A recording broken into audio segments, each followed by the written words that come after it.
Okay. അപ്പോൾ ഇന്നത്തെ വിഷയം എന്താണെന്ന് വെച്ച് കഴിഞ്ഞാൽ, ഒന്നാമത് ഇലക്ഷനാണ്. ആൻഡ് ഇന്ത്യ നേരിടാൻ പോകുന്ന one of the crucial elections ആണ്. ആൻഡ് ഒരുപാട് എന്താ പറയുന്നത്, പ്രതീക്ഷകളും പേടികളും ഉണ്ട് ഈ ഒരു ഇലക്ഷനോടുകൂടി. And this is basically how നമ്മുടെ രാജ്യത്തുള്ള റൈറ്റ് വിങ് പൊളിറ്റിക്സിൻ്റെ സ്ട്രെങ്ത് എന്താണ്, നമ്മുടെ രാജ്യം ഏത് ഡയറക്ഷനിലേക്കാണ് പോകുന്നത് എന്നൊക്കെയുള്ള ഒരു നിർണായകമായിട്ടുള്ളൊരു ഇലക്ഷനാണ്. അപ്പോൾ അവിടെ നമ്മൾ ഇങ്ങനെയുള്ള റൈറ്റ് വിങ് പൊളിറ്റിക്സ് വളരാനുള്ള ഒരു ഇമ്പോർട്ടൻറ്റ് ഫാക്ടർ എന്ന് പറയുന്നത് നമ്മൾ കരുതുന്നത് പ്രൊപ്പഗാൻഡയാണ്. അപ്പോൾ അതിനെക്കുറിച്ചൊന്ന് സംസാരിക്കാമെന്നാണ് ഇന്ന് നമ്മൾ കരുതുന്നത്. രാജേഷ്. അപ്പോൾ നമുക്കൊരു പ്രൊപ്പഗാൻഡയെ കുറിച്ച് പറഞ്ഞാൽ നമുക്കൊരു കഥ പറഞ്ഞു തുടങ്ങാം. നമുക്ക് അപ്പോൾ 2016 നടക്കുന്ന സംഭവമാണ്. അത് എന്താണെന്ന് വെച്ചാൽ, ഒരു എഡ്വേർഡ് വെൽഷ് എന്ന് പറഞ്ഞ ഒരു 28 വയസ്സുള്ള ഒരാൾ ഒരു ദിവസം ഒരു മിഷൻ, ഒരു അഡ്വഞ്ചറസ് ആയിട്ടുള്ള ഒരു മിഷന് വേണ്ടിയിട്ട് പോവാണ്. ആ കഥ നമുക്കൊന്ന് പറയാം. അത് ഇദ്ദേഹത്തിന്റെ ലക്ഷ്യം എന്താണെന്ന് വെച്ചാൽ, ഇദ്ദേഹത്തിന് വളരെ നിർണായകമായ ചില തെളിവുകൾ ലഭിച്ചു. അതായത് NYPD, ന്യൂയോർക്ക് പോലീസ് കണ്ടെത്തി എന്ന് പറഞ്ഞിട്ട് ഒരു ചൈൽഡ് സെക്സ് ട്രാഫിക്കിംഗ് റിംഗ്, അത് നടത്തുന്നത് ഡെമോക്രാറ്റിക് പാർട്ടിയുടെ മെയിൻ ആൾക്കാരായിട്ടുള്ള ഹിലാരി ക്ലിന്റൺ, അങ്ങനെ കുറെ ആൾക്കാർ ചേർന്ന് നടത്തുന്ന ഒരു ചൈൽഡ് ട്രാഫിക്കിംഗ് റിങ്ങിനെ കുറിച്ച് ചില നിർണായകമായ തെളിവുകൾ ഇദ്ദേഹത്തിന് ലഭിക്കുന്നു. അപ്പോൾ അത് ഇവർ നടത്തുന്നത് ഒരു അണ്ടർഗ്രൗണ്ട് നെറ്റ്വർക്ക് വെച്ചിട്ടാണ്. അപ്പോൾ അവിടെ കുട്ടികളെ സെക്സ് സ്ലേവ്സ് ആയിട്ട് ഒരു പിസ്സ കടയിൽ ഒളിപ്പിച്ച് താമസിപ്പിക്കുന്നതായിട്ട് വിവരം കിട്ടുന്നു.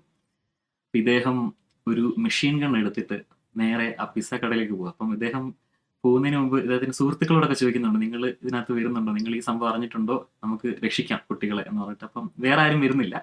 അപ്പം ആ ദൗത്യം സ്വയമേ ഏറ്റെടുത്ത് ഒരു ഹീറോയിക് ആക്ട് നടത്താൻ വേണ്ടി ഇദ്ദേഹം ഒരു മെഷീൻ ഗൺ ആയിട്ട് എടുത്ത് പോവാണ്. എന്നിട്ടത് ആ പിസ്സ കടയുടെ പേര് കോമറ്റ് പിങ് പോങ് പിസ്സ എന്നാണ് ആ കടയുടെ പേര്. അപ്പം ഇദ്ദേഹം അവിടെ ചെല്ലുന്നു, മെഷീൻ ഗൺ എടുക്കുന്നു, വെടിവെക്കുന്നു. ഒരു മൂന്നെണ്ണം വെടിവെക്കുന്നു. ഒരെണ്ണം കൗണ്ടറിൽ കൊള്ളുന്നു, ഒരെണ്ണം അവിടെ കഥകിൽ കൊള്ളുന്നു, ഒരെണ്ണം ഭിത്തിയിൽ കൊള്ളുന്നു. ആർക്കും പരിക്കുകളൊന്നും പറ്റിയില്ല, വേറെ ആൾക്കാർക്കിട്ടൊന്നും വെടിവെച്ചിട്ടില്ല. അപ്പം ഇദ്ദേഹത്തിന് വേണ്ടതെന്ന് വെച്ചാൽ ഇത് കുട്ടികളെ അവിടെ നിന്ന് രക്ഷിക്കണം. കുട്ടികളെ അവിടെ താമസിപ്പിച്ചിരിക്കുന്നത് ആ പിസ്സ കടയുടെ ബേസ്മെന്റിൽ ഒരു അണ്ടർഗ്രൗണ്ട് നെറ്റ്വർക്ക് ആണ്. അപ്പോൾ ഇത് കുട്ടികളെ തുറന്നു വിടുമെന്നാണ് ഇദ്ദേഹം പറയുന്നത്. പക്ഷെ അതിനകത്ത് ഒരു തമാശ എന്താണെന്ന് വെച്ചാൽ, ആ പിസ്സ കടയ്ക്ക് ബേസ്മെന്റ് ഇല്ല എന്നുള്ളതാണ് അതിനകത്ത് ഒരു പ്രധാനപ്പെട്ട കാര്യം. അപ്പോൾ ഇദ്ദേഹത്തിനെ പോലീസ് അറസ്റ്റ് ചെയ്യുന്നു. ഇദ്ദേഹം ഒരു 3-4 വർഷത്തേക്ക് എന്താണ് തടവിന് വിധിക്കുകയും ചെയ്യുന്നു. അപ്പൊ ഈ തെളിവുകൾ കിട്ടിയില്ലേ, ഇത് ഇങ്ങനെ ഒരു ചൈൽഡ് സെക്സ് ട്രാഫിക്കിംഗ് റിംഗ് ഉണ്ടെന്ന് ഈ തെളിവുകൾ ലഭിക്കുന്ന എവിടെന്നാന്ന് വെച്ചാൽ, ആ സമയത്ത് ഹിലാരി ക്ലിന്റന്റെ ആ ക്യാമ്പയിനുമായിട്ട് ബന്ധപ്പെട്ട ആൾക്കാരുടെ ഇമെയിൽസ് ലീക്ക് ആയിരുന്നു. പൊഡസ്റ്റ, പിന്നെ വേറൊരു വെയ്നർ, അങ്ങനെ കുറച്ച് ആൾക്കാരുടെ ഇമെയിൽസ് ലീക്ക് ചെയ്തിരുന്നു. അപ്പൊ ഈ ഇമെയിൽസിനകത്തൊക്കെ അവർ പരസ്പരം പറയുന്നുണ്ട്, നമുക്ക് വൈകിട്ട് അവിടെ പോയി പിസ്സ വാങ്ങിച്ചാലോ എന്ന് പറയുന്നുണ്ട്. അപ്പം ഈ അവിടെ പോയി പിസ്സ വാങ്ങിച്ചാലോ എന്ന് പറയുന്നത് ഇറ്റ്സ് എ കോഡ് നെയിം. അത് ഇവർ എന്തോ കുട്ടികളെ സെക്സ് ട്രാഫിക്കിങ് ചെയ്യുന്നു, അവരെ പീഡിപ്പിക്കുന്നു മാത്രമല്ല, അവരെ കൊല്ലുന്നു, അവരുടെ രക്തം കുടിക്കുന്നു, അങ്ങനെയൊക്കെ അതിന്റെ എക്സ്റ്റെൻഡഡ് വേർഷൻസ് ഉണ്ട്. അപ്പൊ നമുക്ക് തോന്നും ഇദ്ദേഹം ഒരു ചെറുപ്പക്കാരൻ ഒരു ഹീറോയ്ക്ക് ആക്ട് ചെയ്യാൻ പോയി, ഒരു കോൺസ്പിറസി തിയറി സത്യമാണെന്ന് വിശ്വസിച്ച് ചെയ്ത ഒരു വ്യക്തിക്ക് സംഭവിച്ച ഒരു അബദ്ധം പോലെയാണ് നമുക്ക് തോന്നുന്നത്. നമുക്ക് ഇത് കേട്ട് കഴിഞ്ഞാൽ ആർക്കും തോന്നും ഇത് ഈ മണ്ടത്തിൽ ആരെങ്കിലും വിശ്വസിക്കുമോ എന്നുള്ളതാണ് നമുക്ക് തോന്നുന്നത്. പക്ഷെ ഒരു പോളിൽ നമുക്ക് മനസ്സിലാവുന്നത് എന്താന്ന് വെച്ചാല്, ട്രംപിന് വേണ്ടി വോട്ട് ചെയ്ത 46% ആൾക്കാർ ഇത് വിശ്വസിക്കുന്ന ആൾക്കാരാണ്. ഇതിന് പിസ്സ ഗേറ്റ് എന്നാണ് ഈ സംഭവത്തിന് പറയുന്നത്. 46% ആൾക്കാർ ഇങ്ങനത്തെ ഒരു കോൺസ്പിറസി തിയറി ശരിക്കും നടന്നു, അതായത് പിസ്സ വാങ്ങിക്കാൻ പോകണമെന്ന് ഈ ഒരു ഇമെയിൽ പറയുന്നത് എന്തോ കോഡാണെന്ന് തെറ്റിദ്ധരിച്ച് അങ്ങനെ വിശ്വസിച്ചിരുന്ന ആൾക്കാരാണ് 46% ട്രംപ് വോട്ടേഴ്സ്. ഇത് ശരിക്കും പറഞ്ഞാൽ ഇതൊരു കോൺസ്പിറസി എന്ന നിലയിൽ നമുക്ക് തള്ളിക്കളയാൻ പറ്റും. നമ്മൾ പലതരം കോൺസ്പിറസി നമ്മൾ കേട്ടിട്ടുണ്ട്. ഇപ്പം ഫ്ലാറ്റ് എർത്ത് തിയറി, അല്ലെങ്കിൽ വാക്സിൻ കോൺസ്പിറസി, അങ്ങനെ അല്ലെങ്കിൽ വേറൊരു കോൺസ്പിറസി ഉണ്ട്, അത് പക്ഷികൾ റിയൽ അല്ല, ബേർഡ്സ് ആർ നോട്ട് റിയൽ എന്ന് പറഞ്ഞിട്ടൊരു കോൺസ്പിറസി ഉണ്ട്. അങ്ങനെ ക്ലൗഡ് സീഡിങ് നടത്തുന്നത് എന്തോ, അല്ല ഈ ജെറ്റ് വിമാനം പോകുമ്പോഴത്തേക്ക് ഒരു പുക വരത്തില്ലേ, കെംട്രെയിൽ, അത് കെമിക്കൽസ് ആണെന്ന് പറഞ്ഞ കോൺസ്പിറസി. അങ്ങനെ ഒരുപാട് കോൺസ്പിറസീസ് ഉണ്ട്. ചിലതൊക്കെ ഹാംലെസ് ആയിട്ടുള്ള ആൾക്കാർ, ഇപ്പൊ ഫ്ലാറ്റ് എർത്തിൽ കുറെ പേര് വിശ്വസിക്കുന്നുണ്ട്. പ്രത്യേകിച്ച് നമുക്ക് സാമൂഹികപരമായ പ്രശ്നങ്ങളൊന്നും ഇല്ല, അവർ അങ്ങനെ വിശ്വസിക്കുന്നു. ശാസ്ത്രബോധത്തിനൊരു പ്രശ്നമുണ്ട്, അതല്ലാതെ പ്രത്യേകിച്ച് ബാക്കിയുള്ളവർക്കൊന്നും പ്രശ്നമൊന്നുമില്ല. പക്ഷെ ഇതങ്ങനെ ഒരു നിഷ്കളങ്കമായ ഒരു കോൺസ്പിറസി തിയറി ആയിരുന്നില്ല എന്നാണ് മനസ്സിലാക്കേണ്ടത്. ഇതിന് പിന്നിൽ ഒരു പ്രൊപ്പഗാൻഡ ഉണ്ടായിരുന്നു. അത് ഇത് മനഃപൂർവ്വം സമൂഹത്തിൽ അടിച്ചിറക്കി വിട്ട് ഇത് നിരന്തരം ന്യൂസുകളിൽ ഈ 4chan 8chan പോലെയുള്ള അനോണിമസ് ബ്ലോഗ് പോസ്റ്റുകളിൽ കൂടി നിരന്തരം ഇത് സൈക്കിൾ ചെയ്തിട്ട് ഇത് നമ്മളുടെ സമൂഹത്തിലെ ഒരു കൺസർവേറ്റീവ് റൈറ്റ് വിങ് ലീനിങ് ആയിട്ടുള്ള ആൾക്കാരിലേക്ക് എത്തിച്ച് പിന്നീട് ഇത് ഏറ്റെടുത്ത അവരാണ്. അപ്പൊ അങ്ങനെ ഇത് പ്രചാരത്തിൽ വന്ന ഒരു കോൺസ്പിറസി തിയറിയാണ്. ഇതിന്റെ എക്സ്റ്റൻഷൻസ് ഉണ്ട്. QAnon എന്ന് പറഞ്ഞിട്ട് ഇതിന്റെ കുറച്ചും കൂടി ഇതെല്ലാവരും ഒരു കാനിബോളിസ്റ്റിക് അല്ലെങ്കിൽ കുട്ടികളെ കൊന്ന് കഴിക്കുന്ന ആൾക്കാര് അല്ലെങ്കിൽ അവരെ പീഡിപ്പിക്കുന്നു എന്നൊക്കെ പറഞ്ഞ ഭയങ്കര QAnon കോൺസ്പിറസീസ് ഉണ്ട്. ഇതൊക്കെ തന്നെ എവിഡൻസുകൾ ഇല്ലാത്ത സാധനമാണ്. ഒരു എവിഡൻസും ഇതിനൊന്നിനും തന്നെ ഇല്ല. പക്ഷെ എവിഡൻസുകൾ ഇല്ലെങ്കിലും ഇതിന് ഭയങ്കരമായ ഒരു സ്വീകാര്യത ലഭിക്കുന്നുണ്ട്. അപ്പൊ ഇതെന്തുകൊണ്ടാണ്? എന്താണ് ഈ ഫിനോമിനൻ? നമ്മുടെ ചുറ്റും സ്ഥിരമായി ഇങ്ങനെ കുറെ സംഗതികൾ നമ്മൾ കാണുന്നുണ്ട്. അപ്പൊ ഈ ഐറ്റം എന്താണ്? ഇതിന് പിന്നിൽ എന്താണ്? ആരെങ്കിലും ഉണ്ടോ? അതെന്തുകൊണ്ടാണ് ഇങ്ങനെ പ്രചരണം ലഭിക്കുന്നതെന്നൊക്കെ ഉള്ള ഒരു അന്വേഷണമാണ് നമ്മുടെ ഇന്നത്തെ വീഡിയോ. അപ്പൊ നമുക്ക് പ്രൊപ്പഗൻഡ എന്താണെന്ന് നമുക്ക് നോക്കാം. പ്രൊപ്പഗൻഡയ്ക്ക് പല ഡെഫിനിഷൻസ് ഉണ്ട്. പല സ്ഥലങ്ങളിലും പല വിവിധ രീതിയിലുള്ള ഡെഫിനിഷൻസ് ഉണ്ട്. പക്ഷെ നമുക്ക് ഞാൻ നോക്കുമ്പോൾ അത് ജനറൽ ആയിട്ട് പറയുകയാണെങ്കിൽ പ്രൊപ്പഗൻഡ എന്ന് പറഞ്ഞാൽ നമ്മൾ മനസ്സിലാക്കേണ്ടത് ഒരു narratives to influence public opinion. അതാണ് അതിന്റെ ജനറൽ ആയിട്ടുള്ള ഒരു ജിസ്റ്റ് എന്ന് പറഞ്ഞാൽ അതാണ്. എന്തെങ്കിലും കഥകൾ അല്ലെങ്കിൽ ചിലപ്പം സത്യമായിട്ടുള്ള കാര്യങ്ങൾ തന്നെ ആയിരിക്കാം. സത്യമായിട്ടുള്ള കാര്യങ്ങൾ ഒരു പ്രത്യേക രീതിയിൽ പറയാം, അല്ലെങ്കിൽ ഹാഫ് ട്രൂത്ത് ആയിട്ടുള്ള കാര്യങ്ങൾ, അർത്ഥസത്യങ്ങൾ പറയാം, അതല്ലെങ്കിൽ പച്ച നുണകൾ പറയാം.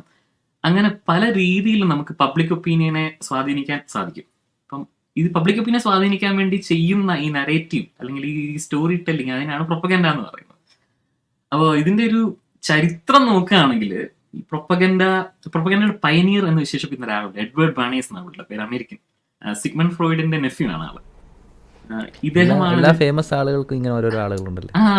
ഉണ്ട്. കഴിഞ്ഞ തവണ നമ്മൾ ഡാർവിന്റെ ഇയാളുടെ നെഫ്യൂ. അതെ. അപ്പോ ഇദ്ദേഹമാണ് ഇതിന്റെ പയനിയർ എന്നൊക്കെ അറിയപ്പെടുന്നത്. പയനിയർ ഓഫ് പ്രൊപ്പഗൻഡ, അല്ലെങ്കിൽ പുള്ളി അതിന് പ്രൊപ്പഗൻഡയ്ക്ക് വേറൊരു പേര് പിന്നീട് കൊടുത്തു, പബ്ലിക് റിലേഷൻസ്. അപ്പം ഫാദർ ഓഫ് പബ്ലിക് റിലേഷൻസ് എന്നൊക്കെ അറിയപ്പെടുന്ന ഒരാളാണ്. പക്ഷെ ഇദ്ദേഹം അത് തിയറൈസ് ചെയ്തു എന്നുള്ള സത്യമാണെങ്കിലും നമുക്കറിയാം പ്രൊപ്പഗൻഡ എന്ന് പറഞ്ഞാൽ ഇന്നലെ തുടങ്ങിയ സംഗതിയല്ല. അത് കാലാതീതമായ കാലം മുതൽ ഉണ്ട്. അത് ഒരു റൂളിംഗ് ക്ലാസ് പലപ്പോഴും റൂൾഡ് ആയിട്ടുള്ള ആൾക്കാരെ, പ്രജകളെ എന്ന് വിളിക്കുന്ന ആൾക്കാരെ നിയന്ത്രിക്കാൻ വേണ്ടി എല്ലാ കാലത്തും പലതരത്തിലുള്ള പ്രൊപ്പഗൻഡാസ് യൂസ് ചെയ്തിട്ടുണ്ടെന്നുള്ളതാണ് ഞാൻ മനസ്സിലാക്കുന്നത്. അപ്പൊ അതിനൊന്നൊരു പ്രത്യേക പേരോ അല്ലെങ്കിൽ അതിനൊരു തിയറി ഒന്നും ഇല്ലായിരുന്നു. ഇപ്പോ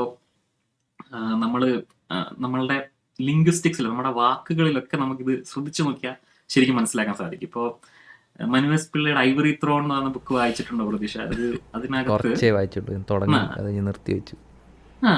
അതില് തിരുവിതാംകൂർ കുടുംബത്തിന്റെ അന്തർ കഥകൾ ഒക്കെയാണ് അതിനകത്ത് പറയുന്നത്. അപ്പൊ അതില് പലപ്പോഴും പുള്ളി ആവർത്തിച്ച് പറയുന്ന ഒരു കാര്യം എന്താണെന്ന് വെച്ചാല്, ഈ അവർക്ക് കുറെ ചിട്ടകളും കുറെ കീഴ്വഴക്കങ്ങളൊക്കെ ഉണ്ട്, കുറെ സംഗതി. അതിപ്പോ നമുക്ക് ഈ തിരുവിതാംകൂർ രാജകുടുംബം മാത്രമല്ല, ഇപ്പം ഏത് റോയൽറ്റി നോക്കിയാലും അവർക്ക് കുറെ കീഴ്വഴക്കങ്ങളുണ്ട്, ഓരോ രീതികളൊക്കെ ഉണ്ട്. അവരെ ആൾക്കാരെങ്ങനെ സംബോധന ചെയ്യണം തുടങ്ങി. അങ്ങനെ ഇപ്പം ഉദാഹരണത്തിന് അവര് കുളിക്കാൻ പോകുന്നതിന് പള്ളി നീരാട്ടം എന്നാണ്. അതൊരു ചില്ലറ ഐറ്റം അല്ല, അതൊരു പ്രോസസ്സാണ്. കുറെ സാധനങ്ങളൊക്കെ തേച്ച് പിടിപ്പിക്കുക, അങ്ങനെ കുറെ ഒരു പ്രോസസ്സായിട്ടാണ് പള്ളി നീരാട്ടം എന്ന് പറയുന്നത്. നമ്മള് കുളിച്ചാൽ കുളി, ഇവര് കുളിച്ചാൽ പള്ളി നീരാട്ട്. അപ്പോ അതുപോലെ തന്നെ ഇത് വാക്കുകളിലെ ഇത് നോക്കിക്കഴിഞ്ഞാൽ നമ്മള് ഇപ്പൊ ഒരു രാജാവ് ആരെങ്കിലും മരിച്ചാൽ നാട് നീങ്ങി എന്നൊക്കെയാണ് പറയുന്നത്, അല്ല. പിന്നെ അതിന്റെ ഗ്രേഡ് കുറഞ്ഞ ആൾക്കാരെന്ന് കരുതപ്പെടുന്ന ആൾക്കാർ മരിക്കുമ്പോൾ അന്തരിച്ചു അല്ലെങ്കിൽ മരിച്ചു, പിന്നെയും ഗ്രേഡ് കുറയുമ്പോഴത്തേക്ക് ചത്തുപോയി എന്ന് പറയും. അപ്പോ ഇതൊക്കെ ആകസ്മികമായിട്ട് ഉണ്ടാവുന്നല്ല, ഇതൊക്കെ ഇങ്ങനെ പറയാൻ പാടുള്ളൂ. ഒരു സാധാരണക്കാരൻ മരിച്ചാൽ നാട് നീങ്ങിന്ന് പറയാൻ പാടില്ല, അതുകൊണ്ടാണ്. അതുപോലെ ഈ കീഴ്വഴക്കങ്ങളൊക്കെ തന്നെ വളരെ കെയർഫുള്ളി ഡിസൈൻഡ് ആയിട്ടുള്ള, അതായത് ഇവര് എന്തോ സ്പെഷ്യൽ ആൾക്കാരാണ്, ഈ റൂളിംഗ് ക്ലാസ് ഒരു സ്പെഷ്യൽ ആൾക്കാരാണ് എന്ന് ബാക്കിയുള്ളവരെ ധരിപ്പിക്കണം, അവരത് വിശ്വസിക്കണം. അതൊരു പ്രൊപ്പഗൻഡ തന്നെയാണ് ശരിക്കും പറഞ്ഞാൽ. അതുപോലെ ഇപ്പോൾ പറയുകയാണെങ്കിൽ ഈ എഡ്വേർഡ് ബാണേഴ്സിലേക്ക് വരാം. അപ്പൊ നമുക്ക് ഇത് തിയറൈസ് ചെയ്ത ഒരാളാണ് എഡ്വേർഡ് ബാണേഴ്സ്. അപ്പം ആ കാലം മുതലുള്ള കഥകൾ നമുക്ക് പറയാം. ഇദ്ദേഹം ചില്ലറക്കാരനല്ല എഡ്വേർഡ് ബാണേഴ്സ്. എന്റെ അഭിപ്രായത്തിൽ നമ്മളുടെ ഇന്നത്തെ ഒരു ലോകം രൂപീകരിക്കുന്നതിൽ ഒരു സുപ്രധാനമായിട്ടുള്ള പങ്ക് വഹിച്ചിട്ടുള്ള ആളാണ് എഡ്വേർഡ് ബാണേഴ്സ്. അത് എന്തുകൊണ്ടാണെന്ന് ഞാൻ പറയാം. അപ്പോൾ ഇദ്ദേഹം പൈനിയർ ഓഫ് പ്രൊപ്പഗൻഡ എന്നൊക്കെ വിശേഷിക്കുന്ന ആളാണ്. ഇദ്ദേഹം World War I അമേരിക്കയിലെ ഒരു കമ്മിറ്റി ഓൺ പബ്ലിക് റിലേഷൻസ് എന്ന് പറയുന്ന ഒരു കമ്മിറ്റിയിലെ അംഗമായിരുന്നു ഇദ്ദേഹം. അപ്പോൾ ഇദ്ദേഹത്തിന്റെ ഡ്യൂട്ടി എന്ന് പറയുന്നത് യുദ്ധത്തിനെ ജനപ്രിയമാക്കുക. അമേരിക്കൻ പബ്ലിക്കിൽ ഈ വേൾഡ് വാറിൽ 1 അമേരിക്ക പാർട്ടിസിപ്പേറ്റ് ചെയ്യുന്നത് പബ്ലിക്കിന് സ്വീകാര്യമാക്കുക എന്നുള്ളതായിരുന്നു ഇദ്ദേഹത്തിന്റെ ഡ്യൂട്ടി. അപ്പോൾ അതിൽ നിന്ന് ഇദ്ദേഹം ഒരു കാര്യം മനസ്സിലാക്കി, ജനങ്ങളെ സ്വാധീനിക്കാൻ എളുപ്പമാണ് ശരിക്കും, അത് സ്വാധീനിച്ചാൽ ഒരുപാട് ഗുണങ്ങളുണ്ടെന്നുള്ള ഒരു കാര്യം ഇദ്ദേഹം മനസ്സിലാക്കുകയും ഇദ്ദേഹം ഒരു ബുക്ക് ക്രിസ്റ്റലൈസിങ് പബ്ലിക് ഒപ്പീനിയൻ എന്ന് പറയുന്ന ഒരു ബുക്ക് 1923 തോന്നുന്നു ഇദ്ദേഹം എഴുതിയിരിക്കുന്നു. പിന്നെ അതിനുശേഷം പ്രൊപ്പഗൻഡ എന്ന് പറയുന്ന ഒരു ബുക്ക് 1928 എഴുതുന്നു. അപ്പൊ ഇത് രണ്ടും ശരിക്കും നമ്മളുടെ ഈ മോഡേൺ ഹിസ്റ്ററിയെ വളരെയധികം സ്വാധീനിച്ചിട്ടുള്ള ഒരു തിയറീസ് ആണ് ഇത് രണ്ടും. കാരണം ഇത് പലരെയും ഇൻഫ്ലുവൻസ് ചെയ്തിട്ടുണ്ട് എന്നുള്ളതാണ്. ഇപ്പോൾ ഇദ്ദേഹത്തിന്റെ കഥ പറയുകയാണെങ്കിൽ, ഇപ്പം അമേരിക്കൻ ബ്രേക്ക്ഫാസ്റ്റ് എന്ന് പറയുമ്പോൾ നമ്മുടെ മനസ്സിൽ ബേക്കണും എഗ്ഗും ഒക്കെ പെട്ടെന്ന് നമ്മുടെ മനസ്സിലേക്ക് വരും. യഥാർത്ഥത്തിൽ അമേരിക്കൻ ബ്രേക്ക്ഫാസ്റ്റ് അതായിരുന്നില്ല. അതിന് മുമ്പുള്ള കാലഘട്ടത്തിൽ സൂപ്പ് അല്ലെങ്കിൽ ബ്രെഡ് ഇതൊക്കെയായിരുന്നു അമേരിക്കൻ ബ്രേക്ക്ഫാസ്റ്റ്. പക്ഷേ എഡ്വേർഡ് ബേണേഴ്സിനെ ഒരു ബേക്കൺ കമ്പനി സമീപിക്കുകയും ബേക്കണിനെ ജനപ്രിയമാക്കണം എന്ന് പറഞ്ഞപ്പോൾ ഇദ്ദേഹം ചെയ്തെന്താണെന്ന് വെച്ചാൽ, ഇദ്ദേഹം പോയിട്ട് കുറച്ച് ഡോക്ടർമാരോട് ചോദിക്കുന്നു, രാവിലെ കുറച്ച് ഹെവി മീൽ കഴിച്ചാൽ അത് നല്ലതാണോ എന്ന് ചോദിക്കുന്നു. രാവിലെ കുറച്ച് കലറി കൂടിയ ഹെവി മീൽ കഴിച്ചാൽ നല്ലതാണെന്ന് പറയുന്നു. കണ്ടോ, ഡോക്ടർമാർ പറയുന്നു. അതിന്റെ സൊല്യൂഷൻ ആയിട്ട് ഇദ്ദേഹം പറഞ്ഞത് എന്നാ ബേക്കൺ കഴിക്കൂ എന്നാണ്. അപ്പൊ ഡോക്ടർമാർ പറയുന്നു ബേക്കൺ കഴിക്കൂ എന്നുള്ള രീതിയിൽ ആക്കി എടുത്തിട്ട്, ഇത് ബേക്കൺ ശരിക്കും പറഞ്ഞാൽ അത്ര ഒരു ആരോഗ്യകരമായ ഭക്ഷണമല്ല. പക്ഷെ എങ്കിൽ പോലും ഡോക്ടർമാർ ഹെവി ഫുഡ് കഴിക്കണം എന്ന് പറഞ്ഞു. ആ ഹെവി ഫുഡാണ് ബേക്കൺ എന്ന് വരുത്തി തീർത്ത് ഇദ്ദേഹം അതിനെ വിൽക്കുകയും ഇന്നും ആ അമേരിക്കൻ ബ്രേക്ക്ഫാസ്റ്റിന്റെ ഒഴിച്ചുകൂടാനാത്ത ഒരു സംഗതിയായിട്ട് ബേക്കൺ നിൽക്കുകയാണ്. പിന്നെ അതേപോലെ വേറെ റൈറ്റ് ഇദ്ദേഹം ചെയ്തെന്താന്ന് വെച്ചാൽ, ഈ സിഗരറ്റ് വിൽപ്പന നടന്നുകൊണ്ടിരിക്കുമ്പോൾ സിഗരറ്റ് കമ്പനികൾക്ക് അവരുടെ ലാഭം കൂട്ടാനായിട്ട് അവർ മനസ്സിൽ കണ്ട ഒരു കാര്യം എന്ന് വെച്ചാൽ സ്ത്രീകളെ കൊണ്ട് സിഗരറ്റ് വലിപ്പിക്കുക എന്നുള്ളതാണ്. അക്കാലത്ത് 1920s ആ കാലഘട്ടങ്ങളിൽ സ്ത്രീകൾ സിഗരറ്റ് വലിക്കുന്ന ഒരു ടാബു ആണ്, അത് മോശം കാര്യമായിട്ടാണ് കണ്ടിരുന്നത്. അപ്പം ഇദ്ദേഹം എന്ത് ചെയ്തതെന്ന് വെച്ചാൽ, ഒരു പരസ്യ ക്യാമ്പയിൻ, ഒരു ഈസ്റ്ററിന് ഒരു പരേഡ് നടക്കുന്നുണ്ട് അമേരിക്കയിൽ. ഇദ്ദേഹം എന്ത് ചെയ്തെന്ന് വെച്ചാൽ, കുറെ ഗുഡ് ലുക്കിംഗ് ഫീമെയിൽസ്, മോഡൽ ആയിട്ടുള്ള ലുക്ക് വേണ്ട, എന്നാൽ ഗുഡ് ലുക്കിംഗ് ഹോംലി ലുക്കുള്ള ഫീമെയിൽസിനെ സെലക്ട് ചെയ്തിട്ട് ഇദ്ദേഹം എന്ത് ചെയ്തെന്ന് വെച്ചാൽ അവരെ കൊണ്ട് സിഗരറ്റ് വലിപ്പിച്ചിട്ട് ആ പരേഡിൽ പങ്കെടുപ്പിക്കുകയാണ്. പബ്ലിക്കായിട്ട് സിഗരറ്റ് വലിപ്പിക്കുകയാണ്. എന്നിട്ട് ഒരു പരസ്യ വാചകം കൊടുക്കുകയാണ്, സിഗരറ്റ് എന്ന് പറഞ്ഞാൽ ടോർച്ച് ഓഫ് ഫ്രീഡം, സ്ത്രീകളുടെ ഫ്രീഡത്തിന് വേണ്ടിയുള്ള ഒരു ടോർച്ചാണ് സിഗരറ്റ് എന്ന് പറഞ്ഞ് അതിനെ സെല്ല് ചെയ്യുകയാണ്. ഇതിനുശേഷം ആക്ച്വലി സിഗരറ്റ് വലിക്കുന്ന അത്ര ഒരു നല്ല കാര്യമായിട്ട് കാണാൻ തുടങ്ങി. അതുപോലെ തന്നെ അതിന് ഹെൽത്ത് ബെനിഫിറ്റ് ഉണ്ട്, ത്രോട്ടിന്റെ പ്രശ്നങ്ങൾ മാറുന്നു, അങ്ങനെ പിന്നെ നിങ്ങളുടെ വേസ്റ്റിന്റെ വലിപ്പം കുറയ്ക്കാൻ സാധിക്കുന്നു സിഗരറ്റ് എന്നൊക്കെ വെറുതെ അടിച്ചുവിട്ട് ഇതിനെ ഒരു സെല്ല് ചെയ്ത ഒരാളാണ്. അപ്പം ഇദ്ദേഹത്തിന്റെ ഇങ്ങനെയുള്ള കാര്യങ്ങളിലെ കഴിവ് മനസ്സിലാക്കിയിട്ട് ഒരുപാട് കോർപ്പറേറ്റ്സ് ആണ് ഇദ്ദേഹത്തിനെ സമീപിക്കുന്നത്. പിന്നീട് ഇത് കുറച്ചും കൂടി ഇങ്ങനെ ഒരു അഡ്വർടൈസിങ് ക്യാമ്പയിനിൽ നിന്ന് മാറിയിട്ട് കുറച്ചും കൂടി ഡാർക്ക് ആയിട്ടുള്ള കാര്യങ്ങളിലേക്ക് പുള്ളി പോവാണ്. ഇപ്പോൾ അതിൻ്റെ ഒരു ഉദാഹരണമാണ് യുണൈറ്റഡ് ഫ്രൂട്ട് കമ്പനി എന്ന് പറയുന്ന ഒരു ഫ്രൂട്ട് കമ്പനി. അവർ ഈ സൗത്ത് അമേരിക്കയിൽ നിന്ന് പഴങ്ങളൊക്കെ കൊണ്ടുവന്ന് അമേരിക്കയിൽ വിൽക്കുന്ന പരിപാടിയാണ് അവർ ചെയ്തിരുന്നത്. ഗ്വാട്ടിമാല എന്ന് പറയുന്ന കൺട്രിയൊക്കെ മൊത്തത്തിൽ നിയന്ത്രിച്ചിരുന്ന അവരായിരുന്നു ആ സമയത്ത്. അപ്പോൾ എഡ്വേർഡ് ബാണേഴ്സിന്റെ നേതൃത്വത്തിൽ അവർ ഗ്വാട്ടിമാലയിൽ ഒരു ഡെമോക്രാറ്റിക്കലി എലക്റ്റഡ് ആയിട്ടുള്ള ഒരു സർക്കാർ വരുന്ന സമയത്ത് ഇവരുടെ അഡ്വർടൈസ്മെന്റ് ക്യാമ്പയിൻ ഇവരുടെ ഒരു ലോബിങ് വഴി അമേരിക്കൻ ഗവൺമെന്റിനെ ഇൻഫ്ലുവൻസ് ചെയ്തിട്ട് അവിടെ ഒരു പട്ടാള അട്ടിമറി നടത്തുകയാണ്. സോ ഈ പ്രൊപ്പഗൻഡ എന്ന് പറയുന്ന ഒരു ടൂള് വെച്ചിട്ട് സർക്കാരുകളെ അട്ടിമറിക്കാൻ, എന്തിന് കോർപ്പറേറ്റ്സിന് വേണ്ടി അട്ടിമറിക്കുന്ന കാര്യം ചെയ്ത ഒരാളാണ് എഡ്വേർഡ് ബാണേഴ്സ്. ഇനി ഇപ്പോ നമുക്ക് പല കാര്യങ്ങൾ ഇവിടെ നടക്കുന്ന പല കാര്യങ്ങളുമായിട്ട് ചില കണക്ഷൻസ് ഒക്കെ തോന്നുന്നുണ്ട്. ഇത് ഫോർ എക്സാമ്പിൾ ലൈക്ക് നേരത്തെ പറഞ്ഞൊരു സംഭവമുണ്ടല്ലോ, അനോണിമസ് ഗ്രൂപ്പ്സ് ലൈക്ക് 4chan നിന്ന് വന്ന ഒരു കഥ വിശ്വസിച്ച ആളുകൾ ഒരു പ്രൊപ്പഗാൻഡ വിശ്വസിക്കുന്നത്. അതേമാതിരി തന്നെയാണ് ഇവിടുത്തെ ഇപ്പം ഈ റെഡിറ്റ് ഡിസ്കഷൻസ് വെച്ചിട്ട് നമ്മുടെ LGBTQ മൂവ്മെൻറ്റ്സ് വരുന്നു. LGBTQ മൂവ്മെൻറ്റ്സ് അവർ ഇപ്പോൾ ഡിസ്കഷനും അതിനൊക്കെ എടുക്കുന്നത് റെഡിറ്റ് ഡിസ്കഷൻസിനെ അതിനെയൊക്കെയാണ് ഫോളോ ചെയ്യുന്നത്. ആൻഡ് അതേമാതിരി തന്നെ ഈ വാറിനെ പറ്റിയുള്ള സംഭവങ്ങളും നമ്മൾ ചെയ്യുന്നത് നല്ലതാണ്, നമ്മളവിടെ പോയി യുദ്ധം ചെയ്ത് വാർ ക്വാദി പാപ്പ എന്നുള്ള സംഭവങ്ങളൊക്കെ ന്യൂസിലും പത്രത്തിലുമൊക്കെ വരുന്നു. അതിൻ്റെ അതൊക്കെ ആളുകൾ മാർക്കറ്റ് ചെയ്യാൻ വേണ്ടി ശ്രമിക്കുന്നു. അതായിരുന്നു ഇദ്ദേഹത്തിന്റെ തുടക്കം. അതായത് വേൾഡ് വാർ 1 അവിടുത്തെ പബ്ലിക്കിനെ ആക്സെപ്റ്റബിൾ ആക്കുക, ജർമ്മനിക്കെതിരെ ഒരു ഹേറ്റ് സൃഷ്ടിക്കുക അമേരിക്കയിൽ എന്നൊക്കെ ഉള്ളതായിരുന്നു ഇദ്ദേഹത്തിന്റെ വേൾഡ് വാർ 1 ലക്ഷ്യം. പക്ഷെ ഇത് നമുക്ക് ശരിക്കും പറഞ്ഞാൽ ഈ പ്രൊപ്പഗൻഡ എന്ന് പറയുമ്പോൾ നമ്മുടെ മനസ്സിൽ, എന്റെ മനസ്സിൽ അറ്റ്ലീസ്റ്റ് വന്നിരുന്നത് ജോസഫ് ഗീബൽസിന്റെ അല്ലെങ്കിൽ ഹിറ്റ്ലറിന്റെ നാസി റെജിമാണ്. അവരാണ് പ്രൊപ്പഗാൻഡ അതിന്റെ ഏറ്റവും മോശം രൂപത്തിൽ ഉപയോഗിച്ച് ഹോളോകോസ്റ്റ്, വേൾഡ് വാർ ടു, അതിനകത്ത് ഇവർ പ്രൊപ്പഗാൻഡ എങ്ങനെയാണ് യൂസ് ചെയ്യുന്നത് വളരെ ഒരുവിധം എല്ലാവർക്കും അറിയാവുന്ന ഒരു കാര്യമാണ്. അതാണ് നമ്മുടെ മനസ്സിൽ എപ്പോഴും വരുന്നത്, അല്ലെ? പെട്ടെന്ന് നമ്മുടെ മനസ്സിലേക്ക് വരുന്നത് അതാണ്. പക്ഷെ ഇവര് മാത്രമല്ല, എഡ്വേർഡ് ബാണേഴ്സിനെ പോലെ ആൾക്കാർ അതിനു മുമ്പേ ഈ പരിപാടി ചെയ്ത് തുടങ്ങിയിരുന്നു എന്നുള്ളതാണ് സത്യം. അപ്പോ ഈ ജോസഫ് ഗീബൽസ് ആക്ച്വലി ഈ എഡ്വേർഡ് ബാണേഴ്സിന്റെ പുസ്തകങ്ങൾ വായിച്ച് അതിൽ നിന്ന് ഇൻസ്പയർഡ് ആയിരുന്നു എന്നുള്ളതാണ് മറ്റൊരു സത്യം. അത് എഡ്വേർഡ് ബാണേഴ്സ് തന്നെ പറയുന്നുണ്ട്. എഡ്വേർഡ് ബാണേഴ്സ് ഒരു ജൂതനായിരുന്നു, അതാണ് അതിനകത്തെ ഐറണി. എഡ്വേർഡ് ബാണേഴ്സ് അദ്ദേഹത്തിന്റെ ഓട്ടോബയോഗ്രഫിയിൽ പറയുന്നുണ്ട് അവർ എന്റെ ഇത് യൂസ് ചെയ്തിരുന്നു എന്ന് സമ്മതിക്കുന്നുണ്ട്. ഇപ്പോ ഗീബൽസ് ആക്ച്വലി ഇയാൾ പുസ്തകം വായിച്ചിരുന്നു, ഇദ്ദേഹത്തിന്റെ ഐഡിയാസിൽ നിന്ന് ഇൻസ്പയർഡ് ആയിട്ട് തന്നെയാണ് അവരുടെ പ്രൊപ്പഗൻഡാസ് ഡിസൈൻ ചെയ്തിരുന്നത്. അപ്പോൾ നാസി പ്രൊപ്പഗൻഡയെ കുറിച്ച് നമ്മൾ കൂടുതൽ പറയേണ്ട കാര്യമില്ല, നമുക്ക് അറിയാം. നമുക്ക് അതിനകത്ത് എന്താണ് സംഭവിച്ചത്, എങ്ങനെയാണ് ജൂതന്മാരെ ഡീഹ്യൂമനൈസ് ചെയ്ത സിനിമകളും ഒക്കെ ഇറക്കി, എങ്ങനെയാണ് അവർക്കെതിരെയുള്ള വെറുപ്പ് പബ്ലിക് ഒപ്പീനിയൻ രൂപീകരിക്കുക, അത് നമുക്ക് അറിയാവുന്ന ഒരു കഥയാണ്. പക്ഷെ നമുക്ക് അതിൽ ആ സമയത്ത് വേൾഡ് വാർ ടൂവിൽ നടന്ന വേറൊരു ടൈപ്പ് ഓഫ് പ്രൊപ്പഗൻഡ പറയാം. ആ സമയത്ത് നടന്ന വേറൊരു കാര്യം പറയാം. എന്താണെന്ന് വെച്ചാൽ ബ്ലാക്ക് പ്രൊപ്പഗൻഡയുടെ ഒരു ആവിർഭാവം, അല്ലെങ്കിൽ അതിന്റെ ഒരു common usage world war two ആയപ്പോഴത്തേക്ക് സംഭവിച്ചു. അത് എന്താണ് ബ്ലാക്ക് പ്രൊപ്പഗൻഡ എന്ന് വെച്ചാൽ, പ്രൊപ്പഗൻഡയ്ക്ക് ചില കളറുകളൊക്കെ ഉണ്ട്. ഇപ്പോൾ ഉദാഹരണത്തിന് ഈ നമ്മൾ സാധാരണ പ്രൊപ്പഗൻഡ, ഇപ്പോൾ ഈ എഡ്വേർഡ് ബാണേഴ്സിന്റെ കേസിൽ ഡോക്ടർമാർ ഇത് പറയുന്നു, നിങ്ങൾ ഈ പ്രോഡക്റ്റ് യൂസ് ചെയ്യുന്നു എന്ന് പറയുന്നത് വൈറ്റ് പ്രൊപ്പഗൻഡയാണ്. അതായത് ആരാണ് അത് പറയുന്നത്, ഈ പ്രൊപ്പഗൻഡയുടെ ഇൻഫർമേഷന്റെ സോഴ്സ് എന്താണെന്ന് നമുക്ക് കൃത്യമായിട്ട് അറിയാം, അത് പറയുന്ന ആളെ നമുക്ക് തിരിച്ചറിയാൻ സാധിക്കും. പക്ഷെ ബ്ലാക്ക് പ്രൊപ്പഗൻഡ എന്ന് പറഞ്ഞാൽ കുറച്ചും കൂടി കണ്ണിങ് ആയിട്ടുള്ള ഒരു പരിപാടിയാണ്. അതെന്താന്ന് വെച്ചാൽ ഇതിന്റെ ഈ ഇൻഫർമേഷന്റെ സോഴ്സ് നമ്മളുടെ എനിമിയാണ് സോഴ്സ് എന്ന് വരുത്തി തീർക്കുന്നതാണ് ബ്ലാക്ക് പ്രൊപ്പഗൻഡ.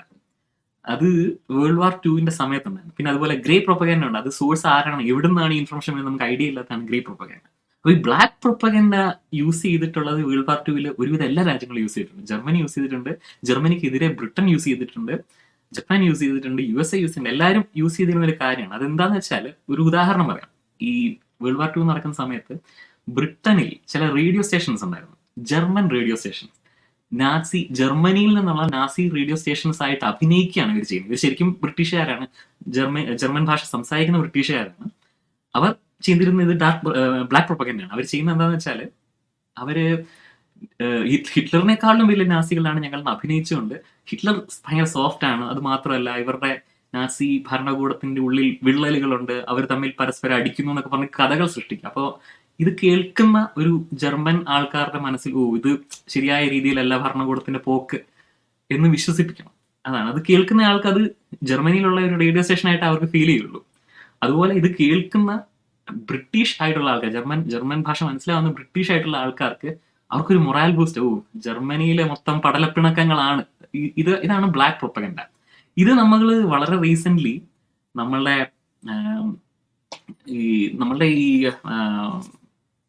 കുറച്ച് യുദ്ധങ്ങൾ ഇപ്പം നടന്നല്ലോ, യുക്രൈൻ യുദ്ധം, ഗാസ, ഇതിനകത്തൊക്കെ വളരെ വ്യാപകമായിട്ട് നമ്മൾ കാണുന്ന ഒരു സംഗതിയാണ് ബ്ലാക്ക് പ്രൊപ്പഗൻഡ. ഞാനൊരു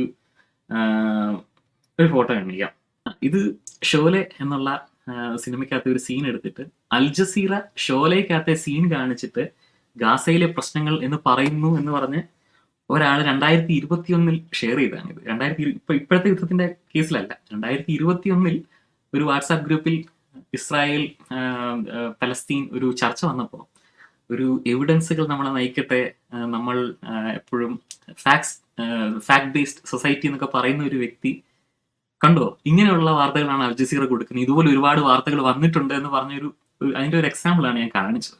അതൊരു ബ്ലാക്ക് പ്രൊപ്പഗൻഡയാണ്. ശരിക്കും അൽ ജസീറ അങ്ങനെ ചെയ്തിട്ടുണ്ടോ? ശരിക്കും അൽ ജസീറ ഷോലെ എന്നുള്ള ഫോട്ടോയിൽ കാണിച്ചിട്ട് കണ്ടോ ഗാസയിലെ ദുരിതം ഇതാണ് എന്ന് പറഞ്ഞ് അൽ ജസീറ കാണിച്ചിട്ടുണ്ടോ എന്ന് വെച്ചാൽ ഇല്ല. അൽ ജസീറ അവരുടെ ട്വിറ്റർ ഹാൻഡിലൂടെ പറഞ്ഞിട്ടുണ്ട്, ഇത് ഞങ്ങൾക്കെതിരെയുള്ള ഒരു പ്രൊപ്പഗൻഡയാണ്, ഇത് ഞങ്ങൾ ചിരിച്ചു തള്ളുന്നു എന്ന് പറഞ്ഞൊരു സംഗതിയാണ്. പക്ഷെ ഇതേ സംഗതി ഇത് ശരിക്കും ഇതിന്റെ ഞാൻ നോക്കിയപ്പോൾ ഓൺലൈൻ സെർച്ച് ചെയ്ത് 2014 മുതലൊക്കെയാണ് ഈ ഫോട്ടോ സർക്കുലേറ്റ് ചെയ്ത് തുടങ്ങി. സുബ്രഹ്മണ്യ സ്വാമി ഇത് ഷെയർ ചെയ്തിട്ടുണ്ടായിരുന്നു. അൽ ജസീറ നോക്കൂ, നിങ്ങൾ എന്ത് മാധ്യമ പ്രവർത്തനമാണ് നടക്കുന്നത്, ഇതൊരു സിനിമയാണ്, നിങ്ങൾക്ക് അത് അറിഞ്ഞൂടെ. പക്ഷെ അൽ ജസീറ അങ്ങനെ ചെയ്തിട്ടില്ല. ഇതൊരു ബ്ലാക്ക് പ്രൊപ്പഗൻഡയുടെ ഒരു ഉദാഹരണമാണ്. അത് നമുക്ക് ഈ ഗാസ യുദ്ധം നടക്കുമ്പോൾ നമുക്ക് സ്ഥിരമായി നമ്മൾ കാണുന്ന ഒരു കാര്യമാണ് ക്രൈസിസ് ആക്ടേഴ്സ്. തുടക്കത്തിൽ ഓർമ്മയുണ്ടോ? അത് കുറെ ആൾക്കാര് അഭിനയിക്കുന്നതായിട്ട് കാണിക്കുന്നുണ്ട് പറഞ്ഞു ഗാസയിൽ ശരിക്കും പ്രശ്നമൊന്നുമില്ല, ഇതൊക്കെ അഭിനയമാണെന്ന് പറയുന്നു. ഇപ്പൊ ഇത് കാണിക്കുന്നില്ല, കാരണം ഇപ്പൊ ഇത് കാണിച്ചു കഴിഞ്ഞാൽ ആൾക്കാർ പുച്ഛിക്കും. 33,000 ആൾക്കാർ മരിച്ചു കഴിഞ്ഞു, അവർക്ക് അഭിനയിക്കേണ്ട ആവശ്യമില്ലെന്ന് ഒരു ഇസ്രായേൽ സപ്പോർട്ടേഴ്സിനും കൂടെ അറിയാം. അതുകൊണ്ട് ഇപ്പൊ അത് കാണിക്കേണ്ട ആവശ്യം വരുന്നില്ല. പക്ഷെ തുടക്കത്തിൽ ഈ ക്രൈസിസ് ആക്ടേഴ്സ് എന്ന് പറഞ്ഞ കുറെ ആൾക്കാരുണ്ടായിരുന്നു. യുക്രൈൻ യുദ്ധത്തില് റഷ്യയും ഇതുപോലെ തന്നെ കാണിച്ചിട്ടുണ്ടായിരുന്നു. യുക്രൈനിൽ നിന്നുള്ള ആൾക്കാർ ഇങ്ങനെ അഭിനയിക്കുന്നു എന്ന് പറഞ്ഞ് ശരിക്കും അവിടെ ആൾക്കാർ ഇത്രയും മരിക്കുന്നൊന്നുമില്ല എന്നൊക്കെ പറഞ്ഞിട്ടുള്ള ഇതാണ് ബ്ലാക്ക് പ്രൊപ്പഗൻഡ എന്ന് പറയുന്നത്. അപ്പൊ നമുക്ക് ഈ എന്താ പറയാ, എനിക്ക് പറയാനുള്ളത് നമ്മൾ ഇതൊക്കെ ഈ ബ്ലാക്ക് പ്രൊപ്പഗൻഡ വേൾഡ് വാർ നടന്നിട്ടും നമുക്ക് ആ ഹിസ്റ്ററി ഒക്കെ അറിയാമായിരുന്നിട്ടും എന്റെ അഭിപ്രായ പ്രകാരം ഈ നാസി ജർമ്മനിയിൽ നടന്നിട്ടുള്ള പ്രൊപ്പഗൻഡാസ് അത് നമ്മൾ V should learn from history എന്ന് പറയും. പക്ഷെ നമ്മൾ പഠിച്ചിട്ടില്ല എന്നുള്ളതാണ് എന്റെ അഭിപ്രായം. അതാണ് ഞാൻ ഈ ഇതിനകത്തൂടെ പറയാൻ ശ്രമിക്കുന്നത്.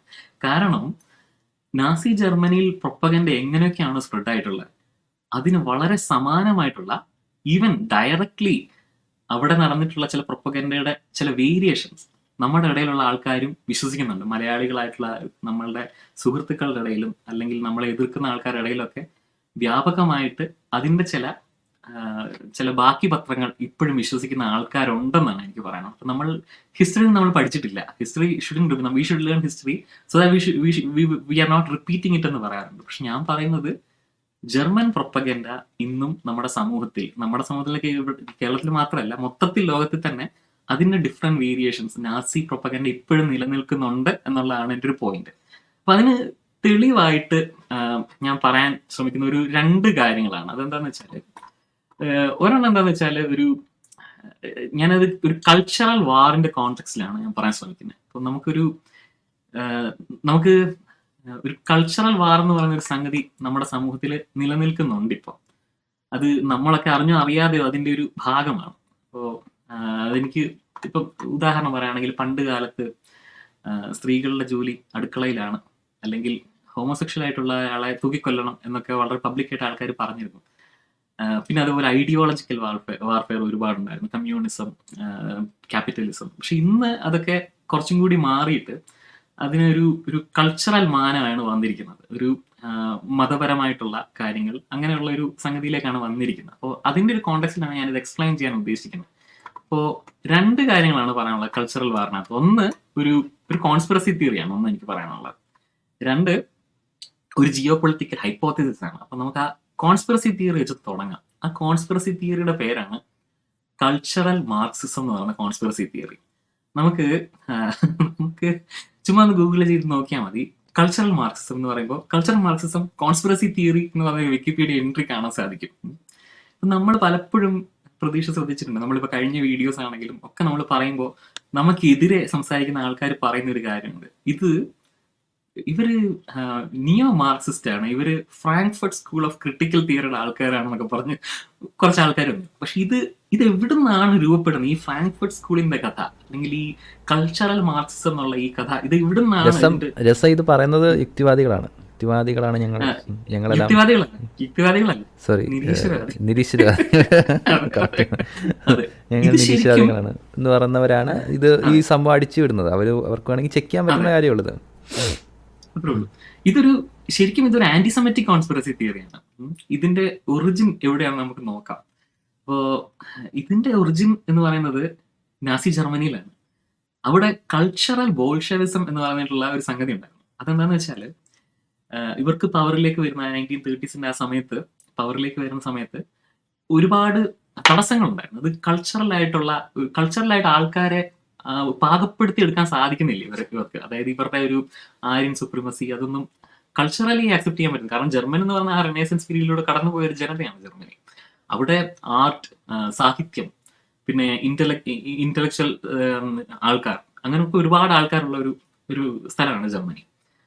ഇതൊരു വലിയൊരു തടസ്സമാണ്. ഇവർക്ക് ജനങ്ങളിലേക്ക് ഇവരുടെ ആശയം എത്തിക്കണമെങ്കിൽ ഈ ഒരു കൾച്ചറൽ ബാരിയർ ഇങ്ങനെ മുമ്പിൽ നിൽക്കുക ഇവരുടെ. ഇതിനെ അവർ ഡിവൈസ് ചെയ്തൊരു കോൺസ്പിറസിയാണ് ഈ കൾച്ചറൽ ബോൾഷെവിസം. ശരിക്കും കൾച്ചറൽ ബോൾഷെവിസത്തിന് ഒരു റൂട്ട് ഉണ്ട്. അത് ഈ കൾച്ചറൽ ബോൾഷെവിസത്തിന്റെ റൂട്ട് എന്ന് പറയുന്നത് ജൂവിഷ് ബോൾഷെവിസം എന്ന് പറഞ്ഞ റഷ്യൻ ഉണ്ടായിട്ടുള്ള ജൂതന്മാർക്കെതിരായുള്ള ആന്റിസെമിറ്റിക് കോൺസ്പിറസി തിയറിയാണ്. അപ്പൊ നമുക്ക് ജർമ്മനിയിലെ കാര്യം എന്താണെന്ന് പറയാം. അവിടെ ഈ ആർട്ടിസ്റ്റുകളെ ഒക്കെ അടിച്ചമർത്താനും ജൂതന്മാർക്കെതിരെ ഒരു ഹേറ്റ് സമൂഹത്തിൽ വളർത്താനും വേണ്ടിയിട്ട് നാസികൾ കണ്ടുപിടിച്ച സാധനമാണ് കൾച്ചറൽ ബോൾഷെവിസം. അപ്പൊ അവരുടെ വ്യാപാര സ്ഥാപനങ്ങൾ, അവരുടെ കൾച്ചറൽ സെന്റർ ഒക്കെ അടച്ചുപൂട്ടിയിരുന്ന ഒരു കാലമുണ്ടായിരുന്നു. ഓക്കെ, അപ്പം ഇതിന്റെ ബാക്കിയായിട്ടാണ് കൾച്ചറൽ മാർക്സിസം എന്ന് പറഞ്ഞൊരു സംഗതി. US-ലാണ് ഇതിന്റെ ഒരു ഈ കൾച്ചറൽ മാർക്സിസം എന്നുള്ള കോൺസ്പിറസിയുടെ തുടക്കം. പക്ഷെ ഇന്ന് നമ്മളെല്ലാവരും, നമ്മുടെ മലയാളികളുടെ ഇടയിലൊക്കെ ഇത് വളരെ പോപ്പുലറാണ്. അതാണ് നമുക്കെതിരെ പോലും ഈ സംഗതി വരുന്നത്. നമ്മൾ ജൂതനായിട്ടല്ല ഇത് പറയുന്നത്, ഇതൊരു ആന്റിസെമിറ്റിക് കോൺസ്പിറസി തിയറിയാണ്. അവർ ആന്റിസെമിറ്റ് ആയിട്ടും അല്ല ഇത് പറയുന്നത്. കാരണം ഇന്ന് ഇത് യൂസ് ചെയ്യുന്നത് പ്രോഗ്രസീവ് പൊളിറ്റിക്സ് പറയുന്ന എല്ലാവർക്കും എതിരെയുള്ള ഒരു സംഗതിയാണ്. അത് രൂപാന്തരം പ്രാപിച്ചു. ഈ കൾച്ചറൽ ബോൾഷെവിസം എന്നുള്ള നാസി കോൺസ്പിറസി പ്രൊപ്പഗാൻഡ അത് രൂപാന്തരം പ്രാപിച്ച് ഇന്ന് പ്രോഗ്രസീവ് പൊളിറ്റിക്സ് പറയുന്ന എല്ലാവരെയും അടിച്ചമർത്താൻ വേണ്ടിയിട്ടുള്ള ഒരു സാധനമായിട്ട് മാറിയിരിക്കുക. ഞാനൊരു വീഡിയോ പ്ലേ ചെയ്യാം. അത് എനിക്ക് ഓർമ്മ വരുന്നത് വേറെ വിഷയമാണ്, ഞാനിത് ഇനി പറയാം. അർബൻ നക്സലിസം എന്ന് പറഞ്ഞുകൊണ്ട്, അർബൻ നക്സലിസം നമുക്ക് അതിലേക്ക് നമുക്ക് വരാം. അത് നമുക്ക് സംസാരിക്കാം. ഇപ്പോൾ ഈ കൾച്ചറൽ മാർക്സിസം US-ലൊക്കെ പോപ്പുലറൈസ് ചെയ്ത് അവിടെയുള്ള കൺസർവേറ്റീവ്സ് ആണ്, ഫാർ റൈറ്റ് കൺസർവേറ്റീവ്സ് ആണ് പോപ്പുലറൈസ് ചെയ്തിരുന്നത്. അതില് വളരെ പ്രധാന പങ്ക് വഹിച്ച ഒരാളാണ് വില്യം എസ് ലിൻഡർ എന്ന് പറയുന്ന ഒരാൾ.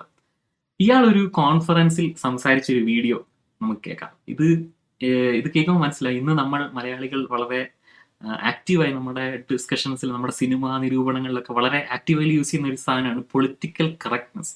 ഈ പൊളിറ്റിക്കൽ കറക്റ്റ്നെസ് ആക്ച്വലി ഇവിടെ നിന്നാണ് വരുന്നത്. ഞാൻ കേൾപ്പിക്കാം, വീഡിയോ കാണുമ്പോൾ മനസ്സിലാവും. ഒരു മിനിറ്റുള്ള വീഡിയോ ആണ്, നോക്കാം. Where does all this stuff we've heard about this morning, the victim feminism, the gay rights movement, the invented statistics, the rewritten history, the lies, the demands, all of the rest of it, where does it come from? For the first time in our history, Americans have to be fearful of what they say, of what they write, and of what they think. They have to be afraid of using the wrong word, a word that is denounced as offensive or insensitive, as racist, sexist, or homophobic. Where does it come from? What is it?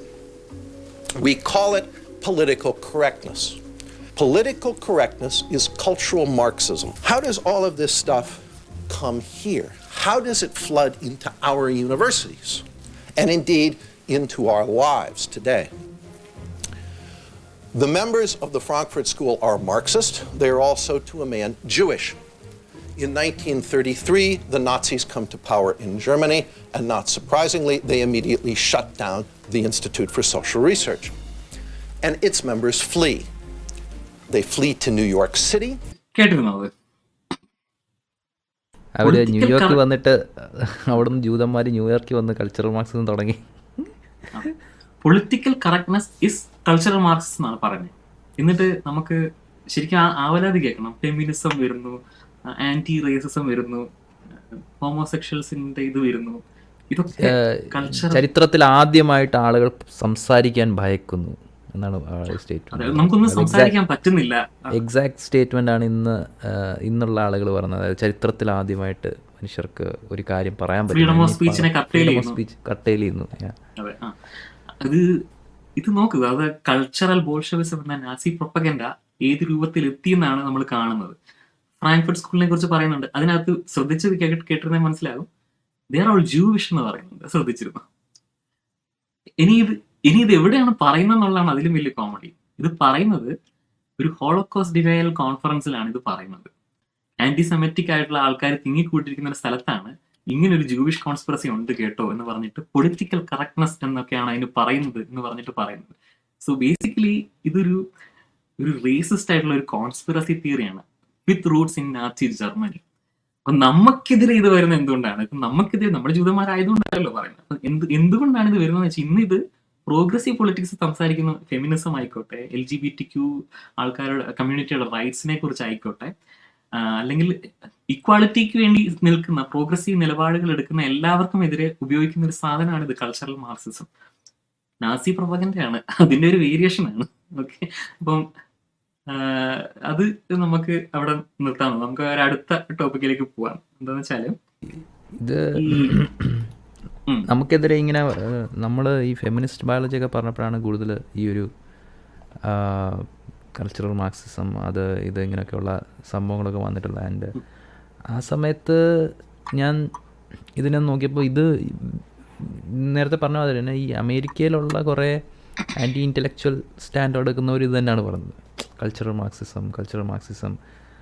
And അതിന് പല പല variations ഉണ്ട്. ഈ cultural Marxism, Frankfurt school, അതിന്റെ മറ്റൊരിതാണ് post modernist, നിയോ Marxist, അങ്ങനെ പല Jordan Pietersen പോലുള്ള ആൾക്കാർ പറയുന്നത്. ഇതിനകത്ത് വസ്തുതയുമായ ബന്ധമില്ല എന്നുള്ളതാണ്. അതുകൊണ്ടാണ് ഇത് കോൺസ്പിറസി തിയറി ആവുന്നത്. അപ്പോൾ നമുക്ക് അത്ഭുതം തോന്നും. അതായത് ശാസ്ത്രത്തിന് വേണ്ടി സയൻസ് കമ്മ്യൂണിക്കേറ്റേഴ്സ് ഒക്കെ ഇങ്ങനെ ഫ്രാങ്ക്ഫർട്ട് സ്കൂളിന്റെ കാര്യങ്ങളൊക്കെ പറഞ്ഞ് കോൺസ്പിറസി തിയറി പറയുമ്പോൾ അത്ഭുതം തോന്നും നമുക്ക് ശരിക്കും. നമുക്ക് അടുത്ത പോയാൽ ഞാൻ പറഞ്ഞില്ലേ, 2 കൾച്ചറൽ വാറിനെ സംബന്ധിച്ച് 2 കാര്യങ്ങളാണ് ഞാൻ പറയുന്നത്. ഒന്ന് കൾച്ചറൽ മാർക്സിസം എന്നുള്ള ഈ കോൺസ്പിറസി തിയറി, മറ്റൊന്ന് ഒരു ജിയോ പൊളിറ്റിക്കൽ ഹൈപ്പോത്തിസിസ് ആണ്. അത് കൾച്ചറൽ വാർ അല്ലെങ്കിൽ സിവിലൈസേഷണൽ വാർ എന്ന് പറയുന്ന ഒരു കൺസെപ്റ്റിനെ കുറിച്ചാണ്. അത് കൾച്ചറൽ വാർ എന്ന് നമുക്ക് ഇപ്പോഴത്തെ കാലത്ത് പറയാം. അത് കോയിൻ ചെയ്തത് സാമുവൽ ഹണ്ടിങ്ടൺ എന്ന് പറയുന്ന ഒരു അമേരിക്കൻ പൊളിറ്റിക്കൽ സയന്റിസ്റ്റ് ആണ്. അദ്ദേഹത്തിന്റെ വ്യൂ പ്രകാരം അദ്ദേഹം എന്താ പറയുന്നതെന്ന് വെച്ചാൽ, ഇപ്പോ ഐഡിയോളജിക്കൽ വാർഫെയർ, അതായത് കോൾഡ് വാർ, ക്യാപിറ്റലിസം വേഴ്സസ് കമ്മ്യൂണിസം, ആ കോൾഡ് വാർ ഒക്കെ ഏകദേശം അവസാനിച്ചു, ക്യാപിറ്റലിസം വിജയിച്ചു. അപ്പോൾ ഈ ഫുക്കിയാമ ഒക്കെ പറഞ്ഞു എൻഡ് ഓഫ് ഹിസ്റ്ററി എന്നൊക്കെ പറഞ്ഞിരുന്നു ആ സമയത്ത്. അപ്പം അത് നമ്മളുടെ ഈ സംഘർഷങ്ങളുടെ പീരീഡ് മനുഷ്യർ തമ്മിലുള്ള അവസാനിച്ചു എന്നുള്ള രീതിയിലുള്ള ഒരു കൺസെപ്റ്റ് ഉണ്ടായിരുന്നു. പക്ഷെ ഇദ്ദേഹം തിയറൈസ് ചെയ്യുന്നത് അത് അവസാനിച്ചിട്ടില്ല. ഇനിയും ഉണ്ടാകുന്ന യുദ്ധങ്ങൾ അല്ലെങ്കിൽ സംഘർഷങ്ങൾ അല്ലെങ്കിൽ അത് എങ്ങനെയാണെന്ന് വെച്ചാൽ അതൊരു കൾച്ചറൽ വാർ ആയിരിക്കും ഇനി സംഭവിക്കുന്നത്. സിവിലൈസേഷൻസ് തമ്മിലുള്ള ഒരു സമരം, ഒരു യുദ്ധമായിരിക്കും ഇനി സംഭവിക്കുന്ന ഒരു പ്രഡിക്ഷനാണ് അദ്ദേഹം വെക്കുന്നത്. അപ്പോൾ അതിനു വേണ്ടി അദ്ദേഹം പറയുന്നത്, ലോകത്തിലെ സിവിലൈസേഷൻ ഏകദേശം 7 ആയിട്ടാണെന്ന് എൻ്റെ ഒരു ഓർമ്മ. പല സിവിലൈസേഷൻസ് ആയിട്ട് തരംതിരിക്കുന്നു. അതിനകത്ത് ഓഫ് കോഴ്സ് ഈ അമേരിക്കൻ അല്ലെ വെസ്റ്റേൺ സിവിലൈസേഷൻ ഇത്തിരി സുപ്രീം നല്ലൊരു സിവിലൈസേഷൻ, ബാക്കിയുള്ളവർ മോശമായിട്ടായിരിക്കുമല്ലോ. അപ്പൊ അതിനകത്ത് പ്രത്യേകിച്ച് മിഡിൽ ഈസ്റ്റ് ഇസ്ലാമിക രാജ്യങ്ങളുടെ ആ ഒരു സിവിലൈസേഷൻ, അവരുമായിട്ടൊരു യുദ്ധം ഉണ്ടാകും എന്നുള്ള ഒരു പ്രൊഡിക്ഷനാണ് ഇദ്ദേഹം വെക്കുന്നത്. അപ്പം ഇതിന്റെ ഒരു പ്രശ്നം എന്താണെന്ന് വെച്ചാൽ, ഇത് ആക്ച്വലി 9/11 കഴിഞ്ഞപ്പോഴത്തേക്കും ഇത് യാഥാർത്ഥ്യമാവുന്നതാണ് നമ്മൾ കണ്ടത്. ശരിക്കും പറഞ്ഞാൽ ഒരു വാർ ഓൺ ടെറർ അല്ലെങ്കിൽ ഇറാഖ് വാർ അങ്ങനെ ആ ഒരു യുദ്ധങ്ങൾ, അതിന്റെ ഒരു കണ്ടിന്യൂവേഷൻ ഇന്നും നമ്മുടെ സമൂഹത്തിൽ വളരെ വളരെ നമ്മുടെ ഡിസ്കോഴ്സുകളിലൊക്കെ വളരെ പ്രോമിനന്റ് ആയിട്ട് കാണാം. ഇത് പലരും ഈ സാമുവൽ ഹണ്ടിങ്ടൺ പറഞ്ഞത് വളരെ കറക്റ്റ് ആണ് എന്ന് പറയാൻ വേണ്ടിയിട്ട് പറയാറുണ്ട്. ഇത് it turned out to be true എന്നുള്ള രീതിയിൽ. പക്ഷെ ഇതിനകത്ത് സാമുവൽ ഹണ്ടിങ്ടന് പറ്റിയൊരു മിസ്റ്റേക്ക് എൻ്റെ നോട്ടിൽ എന്താണെന്ന് വെച്ചാൽ, ഇദ്ദേഹം സിവിലൈസേഷൻസിനെ സെപ്പറേറ്റ് ചെയ്യാണ്, കംപ്ലീറ്റ്ലി സെപ്പറേറ്റ് ചെയ്യാണ്. പക്ഷെ നമുക്ക് ചരിത്രം നോക്കിക്കഴിഞ്ഞാൽ നമുക്ക് മനസ്സിലാകുന്നത് എന്താണെന്ന് വെച്ചാൽ, ഈ രഞ്ജിത്ത് ഹസ്കോട്ടെ എന്ന് പറയുന്ന ഒരു പുള്ളിയുടെ ഒരു ബുക്കുണ്ട്, അത് കോൺഫ്ലുവൻസസ് എന്ന് പറയുന്ന ഒരു ബുക്കുണ്ട്. അതിനകത്ത് പറയുന്നുണ്ട് എങ്ങനെയാണ് ഈ ഈവൻ റെനേസൻസ് പീരീഡിന് മുമ്പ് തന്നെ കൾച്ചറൽ എക്സ്ചേഞ്ച്, അത് നമ്മൾ ഈ ഏഷ്യ, മിഡിൽ ഈസ്റ്റ്, യൂറോപ്പ്, ഈ 3 കൾച്ചേഴ്സും പരസ്പരം അവരുടെ ശാസ്ത്ര, അല്ലെങ്കിൽ നമുക്കറിയാം നമ്മുടെ ഈ ജ്യോതിഷം എന്നൊക്കെ പറയുന്ന സംഗതി, ഇതൊക്കെ ബാബിലോൺ അല്ലെങ്കിൽ അവിടെ നിന്നൊക്കെ വരുന്ന സാധനങ്ങളാണ്. അതുപോലെ എനിക്കൊന്ന് പ്രതീക്ഷ വീഡിയോ ചെയ്തിട്ടുണ്ടോ, അതോ പ്രതീക്ഷ നോക്കിയിട്ടുണ്ടെന്ന് തോന്നുന്നു, മറ്റേ Islamic golden age, scientific golden age of Islam. അതെ, ഇതൊക്കെ സംഭവിക്കുമ്പോൾ ഇവിടെ കൾച്ചറൽ എക്സ്ചേഞ്ച് എന്ന് പറഞ്ഞാൽ സയന്റിഫിക് ആയിട്ടുള്ള എക്സ്ചേഞ്ചസും എല്ലാം നടക്കുന്നുണ്ട്. ഈ പലപ്പോഴും ഇത് കണക്ടിങ് പോയിന്റ് ആയിട്ട് ഗ്രീക്ക് ആ ഒരു ഏരിയ ആണ് ഇതിന്റെ കണക്ടിങ് പോയിന്റ് ആയിട്ട് കാണുന്നത്. യൂറോപ്പിന്റെയും ഇതിന്റെ ഒക്കെ കണക്ടിങ് പോയിന്റ് ആയിട്ട് പലപ്പോഴും കാണാറുണ്ട്. അപ്പം ആ ബുക്ക് വായിച്ചു കഴിയുമ്പോൾ നമുക്ക് മനസ്സിലാകും ഇതൊരു ഈ വെസ്റ്റേൺ സൊസൈറ്റി ഉണ്ടായത് വളരെ ഒരു എന്താ പറയാ, ഒരു എക്സ് നിഹിലോ, ഒരു ശൂന്യതയിൽ നിന്നുണ്ടായ ഒരു സംഗതി അല്ല. വെസ്റ്റേൺ സിവിലൈസേഷൻ ഉണ്ടായത് ആക്ച്വലി പല സ്ഥലങ്ങളിൽ നിന്നും പല കാര്യങ്ങൾ കടമെടുത്തിട്ടാണ്. ഓക്കെ, അപ്പൊ നമുക്ക് ഈ സിവിലൈസേഷൻ ഇങ്ങനെ തരംതിരിക്കുന്നതിൽ ഒരു പ്രശ്നമുണ്ട് ശരിക്കും പറഞ്ഞാൽ. കാരണം സിവിലൈസേഷൻസ് ആർ ഇന്റർ റിലേറ്റഡ്. അവർ തമ്മിലുള്ള അങ്ങോട്ടും ഇങ്ങോട്ടുള്ള കൊടുക്കൽ വാങ്ങലുകൾ ഇപ്പോഴും നടന്നുകൊണ്ടിരിക്കുകയാണ് അവർ. അപ്പോ ആ സമയത്താണ് ഇപ്പോൾ ഈ എത്നോ നാഷണലിസ്റ്റുകളൊക്കെ അവരെന്താ വാദിക്കുന്നത്, ഞങ്ങളുടെ സംസ്കാരം നശിപ്പിക്കാനായിട്ട് പുറത്തുനിന്ന് ആരും ഇങ്ങോട്ട് വരണ്ട, ഇമിഗ്രേഷൻ ഒന്നും ശരിയാവില്ല, പ്രത്യേകിച്ച് മുസ്ലിം ഇമിഗ്രേഷൻ ശരിയാവില്ല എന്നൊക്കെ പറഞ്ഞിട്ടുള്ള ഒരു സംഗതിയാണ് ഇപ്പൊ അത് പറയാൻ വരുന്നത്. അടുത്തത് ഞാൻ അതായിരുന്നു പറയാൻ വരുന്നത്. ന്യൂ ഏത്തിസം എന്ന് പറയുന്നത് പണ്ടൊക്കെ ഞാനൊക്കെ ഉറ്റുനോക്കിയിരുന്ന, വളരെ പ്രതീക്ഷയോടെ ഉറ്റുനോക്കിയിരുന്ന ഒരു മൂവ്മെന്റ് ആണ് ന്യൂ ഏത്തിസം എന്ന പേരിൽ ഇപ്പം വിളിക്കുന്ന ഒരു റൈറ്റ് വിങ് ഏത്തിസം, അതിന്റെ ഒരു എമർജൻസ്. അത് 9/11 കഴിയുമ്പോഴാണ് ഇത് വളരെ പോപ്പുലറൈസ് ആണ്. ഈ group of atheist, Sam Harris, Richard Dawkins, ഈ ഗ്രൂപ്പ് ഓഫ് ഏത്തിസ്റ്റ്, ഇവര് ശരിക്കും പറഞ്ഞാൽ അവരുടെ നിരീശ്വരവാദം, നിരീശ്വരവാദത്തിനെ ഫ്യൂൽ ചെയ്തിരുന്നത് ആക്ച്വൽ നിരീശ്വരവാദം ആയിരുന്നില്ല, ഇസ്ലാമോഫോബിയ ആയിരുന്നു അവരുടെ നിരീശ്വരവാദത്തിനെ ഫ്യൂൽ ചെയ്തിരുന്നത്. അത് നമ്മൾ ഇന്ന് തിരിച്ചറിയുന്നു. കാരണം ഇന്ന് അതിന് മുൻനിരയിൽ നിന്ന് അയാൻ ഹിർസേലി പറയാണ് ഞാൻ ക്രിസ്ത്യാനി ആയി എന്ന് പറയാണ്. റിച്ചാർഡ് ഡോക്കിൻസ് കഴിഞ്ഞ ദിവസം പറയുന്നു ഞാനൊരു കൾച്ചറൽ ക്രിസ്ത്യനാണ്, ക്രിസ്തുമതമാണോ ഇസ്ലാമാണോ നല്ലതെന്ന് ചോദിച്ചാൽ ഞാൻ ക്രിസ്തുമതം തിരഞ്ഞെടുക്കും, പള്ളികളും പാരിഷുകളും ഒക്കെ പോകുന്നതിനെ കുറിച്ച് എനിക്ക് സങ്കല്പിക്കാൻ പറ്റുന്നില്ല എന്ന് പറഞ്ഞ് അതിനോട് അടുത്ത് നിൽക്കുന്നു. അതുപോലെ ഇവരുടെ കൂടെ എപ്പോഴും കൊളാബറേറ്റ് ചെയ്യുന്ന ഒരു വളരെ റേസിസ്റ്റ് ഐഡിയാസ് പറയുന്ന ഡഗ്ലസ് മൊറേ, ഞാൻ ഏത്തിസ്റ്റ് ആണ് പക്ഷെ കൾച്ചറൽ ക്രിസ്ത്യൻ ആണെന്ന് പറയുന്നു. സാം ഹാരിസിന്റെ കഥയും വ്യത്യസ്തമല്ല. അദ്ദേഹം എനിക്കതിൽ ഈ കൾച്ചറൽ ക്രിസ്ത്യൻ എന്ന് പറയുന്നത് പോലും എനിക്ക് അത്ര പ്രോബ്ലമാറ്റിക് അല്ല. എനിക്ക് തോന്നുന്നത് അയാൾ പറയുന്നത് എനിക്ക് പള്ളികളും ഹിംസും ഇഷ്ടമാണ് എന്ന് പറഞ്ഞ് നിർത്തുകയാണെങ്കിൽ അതൊരു അണ്ടർസ്റ്റാൻഡബിൾ ആണ്. പക്ഷേ പുള്ളി അതിനുശേഷം പറഞ്ഞത് ഇവിടെ ഈ ഇമിഗ്രൻസും അവരുമൊക്കെ വന്നിട്ട് പള്ളികൾ പണിയതൊക്കെ റീപ്ലേസ് ചെയ്യാൻ ശ്രമിക്കുന്നു എന്നൊരു പ്രൊപ്പഗാൻഡയാണ് പുള്ളി ഇവിടെ പുഷ് ചെയ്യാൻ ശ്രമിക്കുന്നത്. അത് അവിടെയാണ് ഈ കോർ ഇഷ്യൂ കിടക്കുന്നതെന്നാണ് എൻ്റെ ഒരു പൊസിഷൻ. അല്ലാതെ ജസ്റ്റ് ഒരു കൾച്ചറൽ ക്രിസ്ത്യനാണെന്ന് പറയുന്നതിനോട് എനിക്ക് പ്രത്യേകിച്ചൊന്നും ഒരു എതിർപ്പും ഇല്ലാത്തൊരു മനുഷ്യനാണ് ഞാൻ. അതെ, നമ്മളിപ്പം നിരീശ്വരവാദികൾ ഓണം ആഘോഷിക്കും, വിഷു ആഘോഷിക്കും, അല്ലെങ്കിൽ അതുപോലെ ബക്രീദ് എന്തെങ്കിലുമൊക്കെ ആഘോഷിക്കും. പക്ഷെ അത് നമുക്കതൊരു കൾച്ചറലി നമുക്കത് കാണാൻ സാധിക്കും. പക്ഷെ ഇവിടെ അതല്ല പ്രശ്നം. ഇവിടെ രണ്ട് കാര്യങ്ങൾ കമ്പയർ ചെയ്തിട്ട് ഒന്ന് മോശം, ഒന്ന് വളരെ നല്ലത്, മഹത്തരം എന്ന് പറയുമ്പോൾ അത് നിരീശ്വരവാദമല്ല, അത് നമുക്ക് എടുക്കാൻ പറ്റില്ല. അതാണ് ഇവിടെ സംഭവിക്കുന്നത്. അപ്പോൾ ന്യൂ എത്തിസ്റ്റ് ക്രിസ്ത്യാനിറ്റിയിലേക്ക് മാറിക്കഴിഞ്ഞു. അതിനവർ മാറുന്നതിന്റെ കാരണം എന്താണെന്ന് വെച്ചാൽ അവർ പറയുന്നത്, അയൻ ഹിർസേലി വളരെ വ്യക്തമായിട്ട് അത് പറയുന്നത് 3 കാരണങ്ങളാണ് അയൻ ഹിർസേലി പറയുന്നത്. ഒന്ന്, ഈ ഇസ്ലാം വെസ്റ്റേൺ സിവിലൈസേഷനെ നശിപ്പിക്കുന്നു, ഇസ്ലാമിക അധിനിവേശം, അതാണ് ഒന്നാമത്തെ കാരണം. രണ്ടാമത്തെ കാരണം എന്ന് പറയുന്നത് കമ്മ്യൂണിസത്തിന്റെ വളർച്ച. മൂന്നാമത്തെ കാരണം അത് നമ്മളാ, വോക്ക് കൾച്ചർ ഭയങ്കരമായി വരുന്നു എന്ന് പറഞ്ഞിട്ടുള്ളതാണ് മൂന്നാമത്തെ കാരണം. അപ്പോൾ ഇതൊക്കെ വളരെ പ്രോബ്ലമാറ്റിക് ആയിട്ട്, ഇത് കൾച്ചറൽ വാറിന്റെ ആസ്പെക്ട്സ് ആണ്. ഇത് മൂന്നും ശരിക്കും പറഞ്ഞാൽ കൾച്ചറൽ വാറിലാണ് നമ്മൾ ശരിക്കും ഈ ഒരു ഗ്രൂപ്പ് മൊത്തത്തിൽ. ഇതിൻ്റെ ഒരു സാഡ് പാർട്ട് എന്താണെന്നറിയാമോ? ഇതിൽ കുറച്ച് ഇസ്ലാമിക് ഫണ്ടമെന്റലിസ്റ്റ് വിചാരിക്കുന്ന യെസ് ഞങ്ങൾ യൂറോപ്പിൽ വരുന്നുണ്ടെന്ന് പറഞ്ഞാൽ ഞങ്ങൾ ഭയങ്കര സംഭവമാണ്. പക്ഷേ ആക്ച്വലി ഡേറ്റ നോക്കുമ്പോൾ നിങ്ങളൊന്നുമില്ല, യു ആർ നത്തിങ് ദെയർ. നിങ്ങൾക്ക് അവിടെ പവറില്ല, നിങ്ങൾക്ക് അവിടെ റിസോഴ്സസ് ഇല്ല, നിങ്ങൾക്ക് അവിടെ ഒന്നും കിട്ടിയിട്ടില്ല. നിങ്ങൾക്ക് ആകെ കിട്ടിയിട്ടുള്ള എന്തോ 10 വർഷത്തോളം നിങ്ങളുടെ പോപ്പുലേഷൻ 3% 6% അങ്ങനെ എന്തോ ലൈക്ക് വളരെ മിന്യൂസ്ക്യൂളായിട്ടുള്ള എന്തോ സംഭവമാണ് നിങ്ങൾക്ക് അവിടെ കിട്ടിയിട്ടില്ല. പക്ഷേ ഈ ഒരു പ്രൊപ്പഗാൻഡയിൽ രണ്ടുപേരും ഒരാൾ പറയും അയ്യോ ഇവരെല്ലാം റീപ്ലേസ് ചെയ്യുന്നു എന്ന് പറയുമ്പോൾ ഇത് കേൾക്കുമ്പോഴത്തേക്കും ഞാനപ്പോൾ ആണല്ലേ, ശരിയാണല്ലേ, യൂറോപ്പ് മുഴുവൻ ഞങ്ങളാണല്ലേ. അത് ഞാൻ ആക്ച്വലി ഒരു വീഡിയോ കണ്ടിരുന്നു, ഒരു രണ്ടുപേരും സംസാരിക്കുന്നു, ഇങ്ങനെ ഇത് തന്നെ പറയുന്നത് ഭയങ്കര തമാശയായിട്ടുണ്ടായിരുന്നത്. അപ്പോ ഈ ഇസ്ലാമോഫോബിയ, അതായത് അതിനെക്കുറിച്ചാണ് ഞാൻ പറയാം. കാരണം ഈ ന്യൂ എത്തിസം, ഈ കൾച്ചറൽ വാറിനകത്ത് ഒരു പ്രധാന കമ്പോണന്റ് ആണ് ഇസ്ലാമോഫോബിയ. ഇത് പറയുമ്പോൾ വളരെ സൂക്ഷിച്ച് പറയേണ്ട ഒരു കാര്യമാണ്. എന്താണെന്ന് വെച്ചാൽ നമ്മളുടെ ഇസ്ലാമിനെ തഴുകുന്നു എന്നുള്ളതല്ല, നമ്മളുടെ സുഹൃത്തുക്കളിൽ ഒരുപാട് പേര് ഇസ്ലാം മതത്തിനെ വളരെ ഓണസ്റ്റ്ലി വിമർശിക്കുന്ന ഒരുപാട് ആൾക്കാരുണ്ട്, എക്സ് മുസ്ലിംസ് ഉണ്ട്, അങ്ങനെ ഒരുപാട് ആൾക്കാരുണ്ട്. അപ്പോൾ ഈ ഇസ്ലാമോഫോബിയ എന്ന് പറയുമ്പോൾ ഇതിന് ഒരു തെറ്റിദ്ധാരണ വരുത്താൻ പലരും ശ്രമിക്കാറുണ്ട്. അതായത് ഇസ്ലാം എന്ന മതത്തെ ക്രിറ്റിസിസത്തിൽ നിന്ന് സംരക്ഷിക്കാൻ വേണ്ടിയിട്ടുള്ള ഒരു ചപ്പളാച്ചി വാക്കാണ് ഇസ്ലാമോഫോബിയ എന്ന് ചില വലതുപക്ഷ ചിന്തകർ ഇവിടെ പ്രചരിപ്പിക്കുന്നുണ്ട്. യഥാർത്ഥത്തിൽ അതല്ല. കാരണം എനിക്ക് പ്രതീക്ഷ ആണെങ്കിലും ഞാനാണെങ്കിലും ഇസ്ലാം മതം എന്ന് പറയുന്നൊരു മതം നല്ലൊരു മതമാണ്, അല്ലെങ്കിൽ നമ്മൾക്ക് ആധുനിക മൂല്യങ്ങൾക്ക് ചേരുന്നതാണെന്നുള്ള അഭിപ്രായം ഇല്ല.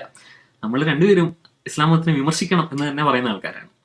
പക്ഷേ ഇസ്ലാം മതത്തിനെ വിമർശിക്കണം എന്ന നിലപാട് എടുക്കുമ്പോൾ തന്നെ ഇസ്ലാമോഫോബിയ പാടില്ല എന്നുള്ള നിലപാട് എടുക്കാൻ പറ്റും. ഇതൊരു ഡൈക്കോട്ടമി അല്ല. രണ്ടും ഒരുമിച്ച് ഒരു വ്യക്തിക്ക് എടുക്കാൻ പറ്റുന്ന നിലപാടുകളാണ്.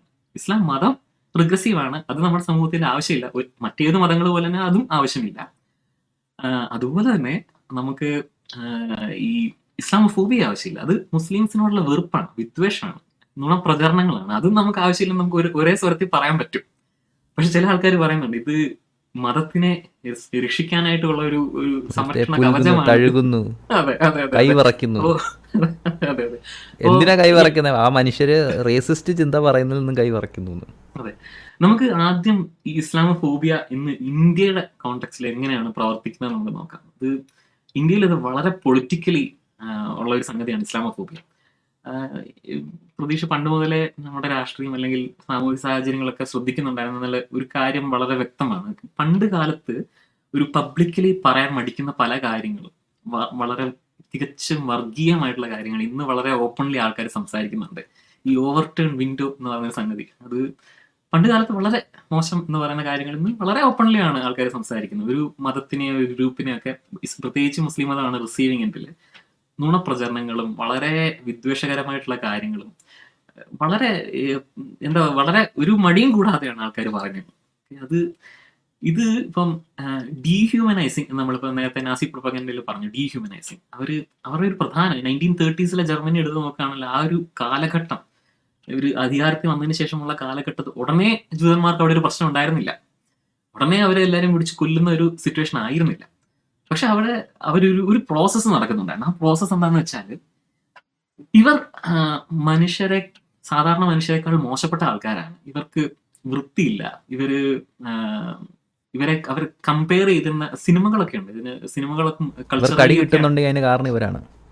തീർച്ചയായിട്ടും അതെ.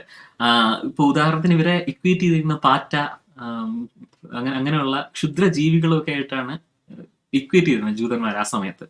എന്നിട്ട് അവരെ എങ്ങനെയാണ് നമ്മൾ കൊല്ലുന്നത്? നമ്മൾ കീടനാശിനി തളിച്ച് ശുദ്ധികലശം ചെയ്യണം എന്നൊക്കെ പറയുന്ന രീതിയിലുള്ള പ്രൊപ്പഗൻഡ സിനിമകൾ പോലും അന്ന് അവര് നാസി റെജീം ഉണ്ടാക്കിയിരുന്നു. അപ്പോൾ കോൺസ്റ്റന്റ് വിദ്വേഷ പ്രചരണം നമുക്ക് ഇന്നത്തെ നമ്മുടെ രാഷ്ട്രീയ സാഹചര്യങ്ങൾ നോക്കുകയാണെങ്കിൽ സമാനമായിട്ടുള്ള കാര്യങ്ങൾ കാണാൻ സാധിക്കും. സമാനമായിട്ട് ഉള്ള ഒരു മുസ്ലിംസിനെതിരെയാണ് പക്ഷേ ഈ വെറുപ്പ്. ഇത് പറയുമ്പോൾ വീണ്ടും ഇടയ്ക്കിടയ്ക്ക് പറയണം, ഇസ്ലാം മതത്തിനെതിരെ പറയരുത്. ഇസ്ലാം മതത്തിനെതിരെ പറയണം, ഇസ്ലാം മതം വിമർശനത്തിന് വിധേയമാകണം. പക്ഷെ വീണ്ടും ഒരു 5 മിനിറ്റ് കഴിയുമ്പോൾ യെസ് ഐ കണ്ടം ഇസ്ലാം എന്ന് പറഞ്ഞിട്ട് തുടങ്ങും. അതെ. പക്ഷെ അതിന്റെ അർത്ഥം ഈ മതത്തിൽ വിശ്വസിക്കുന്ന, മതത്തിൽ വിശ്വസിച്ചിട്ട് പെരുമാറുന്ന ജീവിക്കുന്ന ആൾക്കാർ മുസ്ലിംസിനെ എതിരെ ഒരു വിദ്വേഷം വളർത്തണം എന്നല്ല അതിന്റെ അർത്ഥം. അപ്പം ഈ തരം ഡീഹ്യൂമനൈസേഷൻ മുസ്ലിംസിനെതിരെ വളരെ വ്യാപകമായിട്ട് നമ്മുടെ നാട്ടിൽ നടക്കുന്നുണ്ട്. ഉദാഹരണം പറയുകയാണെങ്കിൽ നമ്മള് ലവ് ജിഹാദ് എന്ന് പറയുന്ന സംഗതി, ഇത് വളരെ നമ്മുടെ ട്രൈബലിസ്റ്റിക് മെന്റാലിറ്റിക്ക് വളരെ ഈ സ്ത്രീകളെ പ്രോപ്പർട്ടി കാണുന്ന ഒരു പാട്രിയാർക്കൽ സൊസൈറ്റി ആണ് നമ്മളുടെ. അപ്പം നമുക്ക് ഈ കനകം മൂലം, കാമിനി മൂലം, കലഹം എന്നൊക്കെ പറഞ്ഞുള്ള ചൊല്ലുകളൊക്കെ ഉണ്ട്. അതൊരു പ്രോപ്പർട്ടി ആയിട്ട് കാണുന്നതിന്റെ ഒരു പ്രശ്നമാണ് ആ ചൊല്ലൊക്കെ വരുന്നത്. അപ്പോൾ ഈ സ്ത്രീകളെ, നിങ്ങളുടെ വീട്ടിലെ സ്ത്രീകളെ ഇവർ തട്ടിക്കൊണ്ട് പോകുന്നു എന്നതിന്റെ ഒരു വേർഷനാണ് ലവ് ജിഹാദ് എന്ന് പറയുന്ന സംഗതി. ലവ് ജിഹാദ് വളരെ വ്യാപകമായിട്ട് നടക്കുന്നു എന്ന് പറഞ്ഞാൽ അതിന്റെ ഒരു പ്രചരണം ഒരു 15 വർഷത്തോളമായി കാണും. ആ ഒരു പ്രചരണം വളരെ മെയിൻ സ്ട്രീമിൽ വന്നു തുടങ്ങിയിട്ട്. ഇതൊരു ഹേറ്റ്ഫുൾ, ഒരു വർഗീയപരമായിട്ടുള്ള ഒരു കോൺസ്പിറസി തിയറിയാണ്. ലവ് ജിഹാദ് എന്ന് പറഞ്ഞാൽ വിക്കിപീഡിയ നോക്കി കഴിഞ്ഞാൽ ഇറ്റ്സ് എ കോൺസ്പിറസി തിയറി എന്ന് കാണാൻ പറ്റും. കഴിഞ്ഞ ദിവസം ഒരു ടെലഗ്രാം ഗ്രൂപ്പിൽ ഒരു ഡിസ്കഷൻ വന്നപ്പോൾ ലവ് ജിഹാദിന് എന്താ തെളിവെന്ന് ചോദിച്ചപ്പോൾ ഒരാള് അതാ തെളിവെന്ന് പറഞ്ഞിട്ട് വിക്കിപീഡിയയിൽ ഒരു കോട്ട് കൊണ്ടുവന്നു. പക്ഷെ ആ വിക്കിപീഡിയ ആർട്ടിക്കിളിന്റെ ടൈറ്റിൽ തന്നെ ലവ് ജിഹാദ് കോൺസ്പിറസി തിയറി എന്നാണ്. ഇതിനെതിരെ എനിക്കൊന്ന് നസീർ ഹുസൈൻ കിഴക്കെടുത്തൊരു പോസ്റ്റ് ഇട്ടിട്ടുണ്ടായിരുന്നു. അതായത് നമ്മുടെ കേരളത്തിൽ നിന്ന് മതം മാറ്റി കൊണ്ടുപോയി ISIS ചേർത്ത ഒരു 10 പെൺകുട്ടികളുടെ പേര് കൊടുക്കുന്നവർക്ക് 1 കോടിയാണെന്നാണ് എൻ്റെ ഓർമ്മ. എനിക്ക് തോന്നുന്നു 1 കോടി. കഴിഞ്ഞ വർഷം അത് കുറച്ച് കുറവായിരുന്നു, 20 ലക്ഷമായിരുന്നു. ഇപ്പം ഇൻഫ്ലേഷനും സ്റ്റോക്ക് മാർക്കറ്റിന്റെ ഒക്കെ GDP ഒക്കെ വളർന്നതുകൊണ്ട് പുള്ളി അത് 1 കോടിയൊക്കെ ആക്കിയിട്ടുണ്ട്. പക്ഷെ ആ പുള്ളിയുടെ കമൻസിൽ ഞാൻ ശ്രദ്ധിക്കുന്നത് പ്രോഗ്രസീവ് എന്ന് പറയാൻ പറ്റില്ല, എത്തീസം എന്ന് പറയുന്ന കോൺസെപ്റ്റാണ്. മതങ്ങൾ മോശമാണ്, മതങ്ങൾ വിടും മനുഷ്യരാകും എന്നൊക്കെ പറയുന്ന പല ആളുകൾ പോയിട്ട് അതിന് കമൻറ്റ് ചെയ്യുന്നത്. എങ്കിലും ഒരാൾ പോയിട്ടുണ്ടല്ലോ, ഒരാളെ അറസ്റ്റ് ചെയ്തിട്ടുണ്ടല്ലോ, നിമിഷ, സോണിയ, അതൊക്കെ പിന്നെന്താണ്? 1000 പേര് പോയാലും 1 പേര് പോയാലും എന്താ കുഴപ്പം? നമ്പറിലല്ലേ വ്യത്യാസമുള്ളൂ. ഈ രീതിയിലാണ് അതിനെ ഇപ്പോഴും ആളുകൾ റീഡ് ചെയ്യുന്നത്. അതിൻ്റെ ഒരു പ്രശ്നം ഇപ്പോഴും ആളുകൾക്ക് കിട്ടിയിട്ടില്ല. Like this is a propaganda that you are feeding into. Kerala സ്റ്റോറിയെ കുറിച്ച് തന്നെ പറയാം. കേരള സ്റ്റോറി എന്തുകൊണ്ടാണ് ഒരു പ്രൊപ്പഗൻഡ സിനിമ ആകുന്നതെന്നും എന്തുകൊണ്ട് അതിനെ പ്രോത്സാഹിപ്പിക്കരുതെന്നും ഉള്ള കാര്യം പറയാം. ഞാൻ കേരള സ്റ്റോറി ഇറങ്ങിയ സമയത്ത് കണ്ടു, ഇപ്പൊ പറയുന്ന പോലെ പല ഹ്യൂമനിസം ബേസ്ഡ് സൊസൈറ്റി എന്ന് പറയുന്ന പല ആൾക്കാരും അന്ന് ഇതൊരു കലാസൃഷ്ടിയല്ലേ, അത് പോയി കാണണം, വിജയിപ്പിക്കണം എന്നൊക്കെ പറഞ്ഞിട്ടുണ്ട്. സിനിമയായി കണ്ടാൽ പോരെ, അത് സീരിയസ് ആയിട്ട് എടുക്കണം എന്നൊക്കെ പറയുന്ന ആൾക്കാരുണ്ട്.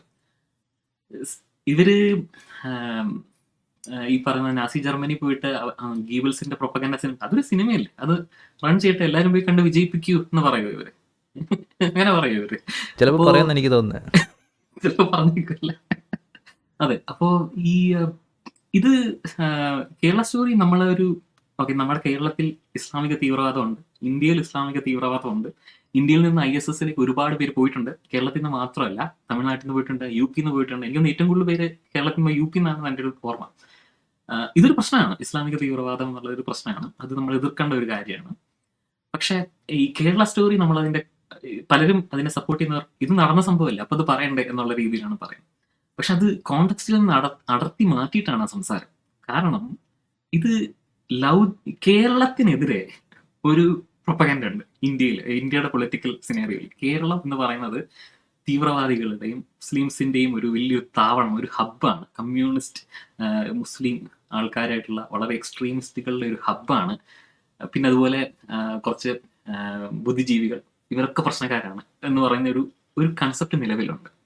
പണ്ടൊരു ക്ലബ് ഹൗസിൽ നടന്ന ഒരു ഡിബേറ്റിൽ കേട്ടത് ഒരു ഹിന്ദി റൂമാണ്. അവിടെ നടന്ന ഡിബേറ്റ് മലപ്പുറം എന്നുള്ള ഒരു സ്ഥലമുണ്ട് കേരളത്തിൽ. അവിടെ ഹിന്ദുക്കൾക്കെന്നല്ല, ഹിന്ദു സ്ത്രീകൾക്ക് പുറത്തിറങ്ങി നടക്കാൻ പറ്റുന്നില്ല, കാരണം ഇവർ വന്ന് തട്ടിക്കൊണ്ടുപോയി, ഇത് അവരുടെ സ്ഥലമാണ് എന്ന് പറഞ്ഞിട്ടൊരു സംഗതി. അപ്പം നമുക്കിത് ചിരി വരും, നമുക്കറിയാവുന്ന മലപ്പുറം അല്ല. അപ്പൊ പക്ഷെ എന്നെ അത്ഭുതപ്പെടുത്തിക്കൊണ്ട് അവിടെ കുറച്ച് മലയാളികൾ അവിടെ പോയിട്ട് ഞാൻ കേരളത്തിൽ നിന്നാണ്, ദിസ് ഇസ് ട്രൂ എന്ന് പറയുന്ന സംഖ്യകളാണ് അങ്ങനെ പറയുന്ന ഒരു സിറ്റുവേഷൻ ഞാൻ കണ്ടു. അത് സംഖ്യകളാണെങ്കിൽ പോലും കേരളത്തിനെ കുറിച്ച് അങ്ങനെ ഒരു നട്ടാൽ കുരുക്കാത്ത പറയുമ്പോൾ അത് എതിർക്കണ്ടേ എന്നുള്ള. പക്ഷെ ഇന്ന് ഞാൻ കണ്ട റീൽ എന്താണെന്നറിയോ? ഇന്ന് ഞാൻ കണ്ട റീല് അതായത് അത് ഇൻസ്റ്റാഗ്രാമിൽ വന്നതാണ്. അതായത് ഒരു പോഡ്കാസ്റ്റിൻ്റെ ഒരു റീലായിട്ട് വന്നത്. And it was about propaganda. അതായത് ഈ പ്രോ പ്രൊപ്പഗൻഡ അല്ല, ആൻറ്റി പ്രൊപ്പഗൻഡ എന്ന് പറയുന്ന ഒരു കോണ്ടന്റ് തന്നെയാണ് അവർ പറഞ്ഞത്. അപ്പോൾ അതിൽ പല പോഡ്കാസ്റ്റേഴ്സ് പടച്ചു വിടുന്ന പ്രൊപ്പഗാൻഡയുടെ ചില സെക്ഷൻസ് അവരിങ്ങനെ ഒന്നൊന്ന് പ്ലേ ചെയ്യണം. അവിടെയും മലപ്പുറത്തെ പറ്റി ഒരാൾ പറയുന്നുണ്ടായിരുന്നു. മലപ്പുറത്ത് നിങ്ങൾ ചെല്ലുവാണെങ്കിൽ അവിടെ ഒരു ബോർഡുണ്ടെന്ന്, ഇവിടെ ഇസ്ലാമിൻ്റെ നിയമമാണ്, ശരീഅത്ത് നിയമമാണ്, ഇവിടെ ഇന്ത്യൻ ഭരണഘടനയൊന്നുമില്ല, നിങ്ങളകത്തോട്ട് കയറണമെങ്കിൽ ഇസ്ലാമിൻ്റെ നിയമങ്ങൾ ഫോളോ ചെയ്യണം. അതിന് ഇത് ചോദ്യം ചെയ്യാൻ ഒരു ആൾ പോലും ഇല്ല, ഇവിടുത്തെ ഭരണകൂടമോ ആർക്കൊന്നും പറ്റുന്നില്ല. ഇത് പറയുന്നതൊക്കെ സോഷ്യൽ മീഡിയ ഇൻഫ്ലുവൻസേഴ്സും ഭയങ്കര അതിലൊക്കെ നിൽക്കുന്ന ആളുകളാണ്. എന്നോട് പറഞ്ഞിട്ടുണ്ട്. ഞാൻ എൻ്റെ ഈ എന്താ പറയുന്നത് കരിയറിൻ്റെ ബിഗിനിങ്ങിൽ ഞാൻ കമ്പനി ചേർന്നപ്പം എന്നോട് പറഞ്ഞിട്ടുള്ളത്, നിങ്ങൾക്കറിയാമോ, നീ കേരളത്തിൽ നിന്നല്ലേ? അപ്പം ഞാൻ പറഞ്ഞില്ല, ഞാൻ കേരളത്തിൽ, ഞാൻ ഡൽഹിയിൽ വളർന്നപ്പോൾ. എന്നാൽ നീ അറിഞ്ഞോ, നിൻ്റെ നാട്ടിൽ മലപ്പുറം എന്നൊരു സ്ഥലത്തുണ്ട്, അവിടെ ഹിന്ദുക്കൾക്ക് സ്ഥലം മേടിക്കാൻ പറ്റത്തില്ല. ഞാൻ പറഞ്ഞു വാട്ട്? അന്ന് ചിരിച്ചു തള്ളിയ സംഭവമാണ്. പക്ഷേ ഇന്നത് ഇത് ബേസിക്കലി എന്താണെന്ന് വെച്ച് കഴിഞ്ഞാൽ ഈ പ്രൊപ്പഗൻഡ ഇങ്ങനെ സ്ലോലിയാണ് ബിൽഡുന്നത്. ഒരേ കഥയായിരിക്കും. കഥയിൽ ചില കാലം മലപ്പുറത്ത് ചിലപ്പോൾ ആനയെ കൊല്ലുന്നതായിരിക്കും ചെറുതായിട്ട് തുടങ്ങുന്നത്, ചിലപ്പോൾ ഭൂമി മേടിക്കാൻ പറ്റുന്നില്ല എന്ന് പറഞ്ഞിട്ടായിരിക്കും തുടങ്ങുന്നത്, പിന്നെ സ്ത്രീകൾക്ക് വെളിയിറങ്ങാൻ പറ്റുന്നില്ലെന്നായിരിക്കും. ഇപ്പോൾ അവിടെ ബോർഡ് വെച്ചിട്ടുണ്ട്, ഇത് ഇസ്ലാമിക രാജ്യമാണ്, ഇവിടെ കയറാൻ പറ്റും. സോ ഇത് മൾട്ടിപ്പിൾ പ്ലേസുകളിൽ മൾട്ടിപ്പിൾ രീതിയിൽ ഇങ്ങനെ റിപ്പീറ്റ് അടിച്ചുകൊണ്ടിരിക്കുകയാണ്. ആൻഡ് ഇതിങ്ങനെ സ്പ്രെഡ് ആയിക്കൊണ്ടിരിക്കുമ്പോൾ ഇവഞ്ച്വലി കുറച്ച് പേരെങ്കിലും ചിന്തിക്കും, എന്തോ പ്രശ്നമുണ്ട് മലപ്പുറത്ത്, ഇത്രയും കഥകൾ വരുന്നുണ്ടല്ലോ, എന്തോ പ്രശ്നമുണ്ട്, ഇത്രയും ആളുകൾ പറയുന്നുണ്ടെങ്കിൽ എന്തെങ്കിലുമൊക്കെ ഉണ്ടാക്കാതെ ഇത്രയും സംഭവം വരും. ഇതാണ് ഞാൻ ആ കോണ്ടെക്സ്റ്റ് പറയാൻ കാരണം കേരളത്തിനെതിരെ വളരെ ആസൂത്രിതമായിട്ട് ഇങ്ങനെ ഒരു ഞാൻ കുറെ കാലമായിട്ട് വിദേശത്താണ്. അപ്പോൾ തുടക്കത്തിലൊക്കെ നമ്മൾ ഇന്ത്യക്കാരെ ഇവിടെ പരിചയപ്പെടുമ്പോൾ അവര് കേരളത്തിൽ നിന്നാണ് പറയുമ്പോൾ 100% ലിറ്ററസി സ്റ്റേറ്റ് എന്നുള്ള രീതിയിലാണ്. I heard.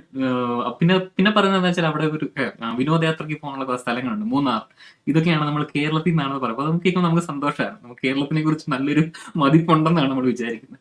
പക്ഷെ ഇപ്പോൾ ലേറ്റ്ലി കഴിഞ്ഞ ഒരു 5 വർഷമായിട്ട് കേരളത്തിൽ നിന്നാണെന്ന് പറയുമ്പോൾ ചിലരെങ്കിലും ചോദിക്കുന്നത്, അവിടെ ഭയങ്കര പ്രോബ്ലം അല്ലേ, അവിടെ ഭയങ്കര റിലീജിയസ് തീവ്രവാദം, ഇസ്ലാമിക തീവ്രവാദം ഭയങ്കരമായിട്ടുണ്ടല്ലേ എന്നുള്ള ഒരു ചോദ്യമാണ് വരുന്നത്. കാരണം ഈ പ്രൊപ്പഗൻഡ വളരെ വൈഡ്ലി ആക്സെപ്റ്റഡ് ആയി കഴിഞ്ഞു. ആ കോണ്ടെക്സ്റ്റിലാണ് കേരള സ്റ്റോറി വരുന്നത് എന്നുള്ളതാണ് നമ്മൾ മനസ്സിലാക്കുന്നത്. ഇപ്പൊ കേരളത്തിന്റെ സ്റ്റോറി ആണോ ഇത് എന്ന് ചോദിച്ചാൽ ഇതിനകത്ത് ഇതിന്റെ കണക്കുകൾ തെറ്റാണ്. പിന്നെ ഇതിനകത്ത് പറയാൻ ശ്രമിക്കുന്നത് എന്താണ്, നമ്മൾ മുസ്ലിം സുഹൃത്തുക്കൾ പോലും നമുക്ക് ഉണ്ടാവാൻ പാടില്ല, കാരണം അവർ നമ്മളെ കൺവേർട്ട് ചെയ്യാനുള്ള ശ്രമം നടത്തുന്നു എന്നുള്ളതാണ്. കാരണം മുസ്ലിംസിനെ അത്രത്തോളം പാർശ്വവൽക്കരിക്കുന്ന ഒരു സമൂഹത്തിൽ ഈ മെസ്സേജാണ് നമ്മൾ കൊടുക്കുന്നത്. അവരോട് കൂടരുത് എന്നുള്ള മെസ്സേജാണ് ആ സിനിമ കൊടുക്കുന്നത്. അതിന്റെ പ്രൊമോഷൻ നോക്കിക്കഴിഞ്ഞാൽ അത് തികച്ചും ഹിന്ദുത്വവാദികളുടെ ഒരു രീതിയിലാണ് പ്രൊമോഷൻ. ജയ് ശ്രീറാം വിളിച്ചുകൊണ്ടുള്ള പ്രൊമോഷൻസ് ആണ് നടക്കുന്നത്. ഇത്രയും കാര്യങ്ങൾ വരുമ്പോഴാണ് നമുക്ക് അതൊരു പ്രോബ്ലമാറ്റിക് സിനിമയാവുന്നത്, അതൊരു ഒരു പ്രൊപ്പഗാൻഡ സിനിമയാവുന്നത്. പക്ഷെ അത് നമുക്ക് ഇവിടെ ചില ആൾക്കാർ അത് ഒരു കലാസൃഷ്ടിയല്ലേ, അതിനെന്താണ് പ്രശ്നം എന്നുള്ള രീതിയിൽ നിസ്സാരവൽക്കരിക്കുന്നു. അപ്പൊ അത് ഒരിക്കലും ഒരു തരത്തിലും നമുക്ക് ആക്സെപ്റ്റ് ചെയ്യാൻ പറ്റാത്ത. ഇപ്പൊ ഇത് ഇപ്പം സൃഷ്ടിയുടെ കാര്യം പിന്നെ ഒന്നും പറയണ്ട, അഭിനയവും ഡയലോഗ്സ് ഒക്കെ പിന്നെ അടിപൊളി ആയതുകൊണ്ട്. ഭയങ്കര ഭയങ്കര കലാസൃഷ്ടി. അപ്പൊ ഈ നസീർ ഹുസൈന്റെ ഈ ഒരു ചാലഞ്ച് ഇല്ലേ, അപ്പൊ ആക്ച്വലി എന്റെ ഒരു സുഹൃത്ത് ഈ കേരള സ്റ്റോറി ഇറങ്ങിയപ്പോ ഒരു നോർത്ത് ഇന്ത്യൻ സുഹൃത്താണ് ഇദ്ദേഹം. എനിക്ക് എന്തൊക്കെയാണ് അവിടെ നടക്കുന്നത് എന്ന് പറഞ്ഞിട്ട് എനിക്ക് ഇത് ഓക്കെ, ഞാൻ പറഞ്ഞു താങ്കൾ എന്താണ് അറിഞ്ഞിരിക്കുന്നത്? ഞാൻ പറഞ്ഞു അവിടെ എല്ലാവരും ലവ് ജിഹാദ് നടത്തി ഇങ്ങോട്ടേക്ക് കൊണ്ടുപോവാണല്ലോ. ഞാൻ പറഞ്ഞു 10 പേരുടെ പേര് തരൂ, 20 ലക്ഷം നേടൂ എന്ന് പറഞ്ഞിട്ട് ഞാൻ ആ പോസ്റ്റ്, അതിന്റെ ഇംഗ്ലീഷിലുണ്ടായിരുന്നു ആ സമയത്ത് പോസ്റ്റ്, അത് ഞാൻ അങ്ങോട്ട് അയച്ചു കൊടുത്തു. ഇംഗ്ലീഷ് പാർട്ട് ഞാൻ എടുത്ത് അയച്ചു കൊടുത്തിട്ട് പറഞ്ഞു, നിങ്ങൾ 10 പേര് തരൂ, 20 lakhs യു വിൽ ഗെറ്റ്. അപ്പൊ എന്തോ അല്ല മറ്റേ NIA കണക്കുണ്ട്. ഞാൻ പറഞ്ഞു എന്നാൽ ആ കണക്ക് കൊണ്ടുവരുന്നില്ല, കുറച്ച് പേര് പോയിട്ടുണ്ടെന്നുള്ള വാസ്തവമാണ്, പക്ഷെ അതിനെ ഔട്ട് ഓഫ് പ്രൊപ്പോർഷൻ ആക്കി കാണിക്കുകയാണ്. അപ്പൊ ഇത് നമ്മൾ ഇതിനെ ഒറ്റപ്പെട്ട സംഭവമായിട്ട്, ഇത് കേരള സ്റ്റോറി ഒരു സിനിമയല്ല, ഇന്ന് എത്ര സിനിമകളാണ് ഇറങ്ങുന്നത് നമ്മൾ നോക്കണം. അതായത് ഈ അൾട്രാ നാഷണലിസം, സ്പൈ മൂവീസ്, പിന്നെ അതുപോലെ ഈ ഹിന്ദുത്വ രാജാക്കന്മാരെ ഗ്ലോറിഫൈ ചെയ്തുകൊണ്ടും മുസ്ലിം രാജാക്കന്മാർ ഭയങ്കര ദുഷ്ടന്മാരാണെന്ന് കാണിച്ചുകൊണ്ട് എത്ര സിനിമകളാണ് ഇറങ്ങുന്നത്. അപ്പൊ ഇതൊക്കെ വളരെ ആസൂത്രിതമായിട്ട് നമ്മുടെ നാട്ടിൽ. വേറൊരു അടിയുണ്ട് ഇതിൻ്റെ ഇടയ്ക്ക്, സൗത്ത് ഇന്ത്യ ആണ് കുറച്ചും കൂടെ നല്ല. കാരണം പൊതുവെ നോർത്ത് ഇന്ത്യൻസിന് തന്നെ നോർത്ത് ഇന്ത്യൻ സിനിമയോടൊരു പുച്ഛമുണ്ട്. കാരണം നോർത്ത് ഇന്ത്യൻ സിനിമയിൽ ഞങ്ങൾ ഹിന്ദുക്കളുടെ കൾച്ചർ അത്ര നല്ല രീതിയിൽ റെപ്രസെൻറ്റ് ചെയ്യപ്പെട്ടിട്ടില്ല. ഇവിടുത്തെ നടന്മാർ ഖാൻമാരാണ്, not the point, like the mainstream എല്ലാം അടക്കി വെച്ചേക്കുന്ന ഖാൻമാരാണ്. ആൻഡ് അവിടെയുള്ള സിനിമകൾ നോക്കൂ. പക്ഷേ സൗത്ത് ഇന്ത്യയിലുള്ള സിനിമകൾ നോക്കൂ, അവിടെ ഹിന്ദുക്കളാണ്, അവർ ഹിന്ദു കൾച്ചറിനെ കാണും. ബാഹുബലി സിനിമ നോക്കൂ, ഒരു ബാഹുബലിനെ എടുത്തുകൊണ്ടിരുന്നു. നമ്മുടെ ഇവിടെ വരുന്ന സിനിമ PK പോലുള്ള സിനിമയാണ്. PK പോലുള്ള സിനിമ അമീർ ഖാൻ ലവ് ജിഹാദ് ആരോപണങ്ങളുണ്ട്, കാരണം അദ്ദേഹത്തിന് 2 പാർട്ട്നേഴ്സ് ഹിന്ദു ആണെന്ന് പറഞ്ഞിട്ട്. യെസ്. അപ്പോൾ അമീർ ഖാൻ ചെയ്യുന്ന സിനിമകൾ ഈ ആൻറ്റി റിലീജിയസ് ആണ്. പിന്നെ എന്തായിരുന്നു വേറെ സിനിമ ഉണ്ടല്ലോ, എന്തോ ഗോഡ, ഓ മൈ ഗോഡ്, അങ്ങനെയുള്ള ഹിന്ദി സിനിമകൾ. ഇതെല്ലാം തന്നെ ഹിന്ദു സന്യാസികളെയും ഹിന്ദുക്കളെയൊക്കെയാണ് കൂടുതൽ ടാർഗറ്റ് ചെയ്യുന്നത്. പക്ഷെ നിങ്ങൾ സൗത്ത് ഇന്ത്യ നോക്കൂ, ബാഹുബലിയിൽ നായകൻ ശിവലിംഗം എടുത്തുകൊണ്ട് പോകുന്നു, RRR നോക്കൂ, പിന്നെ ഇങ്ങനത്തെ കുറേ സിനിമകൾ, രാമായണം, അങ്ങനെയുള്ള എല്ലാത്തിലും ആ ഹിന്ദു കൾച്ചറിനെ അവർ നല്ല രീതിയിൽ വഹിക്കുന്നുണ്ട്. അപ്പോൾ even among the right wing ഇവിടെ ഒരു ഡിവൈഡുണ്ട്. ഈ നല്ല പ്രൊപ്പഗൻഡ പറയുന്നത് അല്ലെങ്കിൽ നല്ല ഹിന്ദുത്വം പറയുന്നത് സൗത്ത് ഇന്ത്യൻ സിനിമകളിൽ നിന്നാണ് എന്നൊരു രീതിയിലും കൂടെ ഈ സംഭവങ്ങൾ വരുന്നുണ്ട്.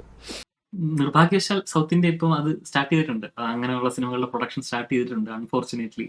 ഇപ്പോൾ ഇത് part of the bigger problem ആണിത്. കാരണം നമുക്ക് ഇങ്ങനെയുള്ള പ്രൊപ്പഗൻഡാസ് എഗെയിൻസ്റ്റ് ഒരു മതത്തിനെ പാർശ്വവൽക്കരിച്ച് അവരെ ഡീമണൈസ് ചെയ്യുന്ന ഈ സംഗതിയെ എതിർക്കപ്പെടേണ്ടത് തന്നെയാണ്, അതിനകത്തൊരു സംശയമില്ല.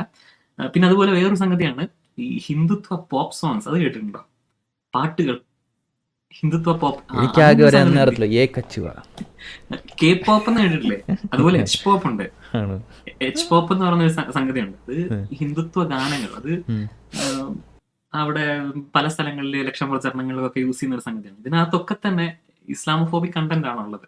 ഇപ്പോൾ അടുത്തിടയ്ക്ക് ഞാനൊരു പാട്ട് കേട്ടു, ഓം ജയ് ജഗദീഷ് ഈശ്വര അള്ളാ തേരോനാം എന്നുള്ള ഗാനത്തിനകത്ത് നിന്ന് ഈ ഈശ്വര അള്ളാ തേരോനാം എന്നുള്ളത് ആ ഒരു ലൈൻ ഒമിറ്റ് ചെയ്തിട്ടാണ് പാടുന്നത്. ഇപ്പോൾ ഇതാണ് ഒറിജിനൽ ഫോം എന്ന് പറഞ്ഞിട്ട്. കാരണം ഇതൊരു റിലീജിയസ് ഹാർമണിയെ പ്രൊമോട്ട് ചെയ്യുന്ന രീതിയിലുള്ള ഒരു ഗാനമാണ്. പക്ഷെ അതിനകത്ത് ഈശ്വര അള്ളാ തേരോനാം എന്നുള്ള ലൈൻ മാറ്റിയിട്ട് ആണ് ഇപ്പോൾ പാടുന്നത്. അപ്പം വളരെ ഒരു വലിയൊരു ബിഗ് എഫേർട്ടാണ് ഇതിന്റെ പുറകെ നടക്കുന്നത്. അത് ശരിക്കും നമ്മളുടെ യൂണിറ്റി ഇൻ ഡൈവേഴ്സിറ്റി എന്നുള്ള കൺസെപ്റ്റ്, അല്ലെങ്കിൽ നമ്മളുടെ സെക്യുലറിസ്റ്റ് കൺസെപ്റ്റിന് തന്നെ എതിരാണ്. ഒരു മതത്തിനെ ഫേവർ ചെയ്തിട്ട് ഒരു മതത്തിനെ ചെയ്യാന്ന് പറഞ്ഞാൽ നമ്മളുടെ ബേസിക് ടെനൻസിന് തന്നെ എതിരാണ്.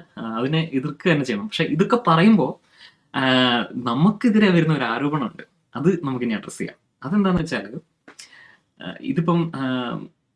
ഇതിപ്പോ പറയാൻ ഞാനും പ്രതീക്ഷയും ഒരു മുസ്ലിം സമുദായത്തിൽ നിന്ന് വന്ന ആൾക്കാരല്ല.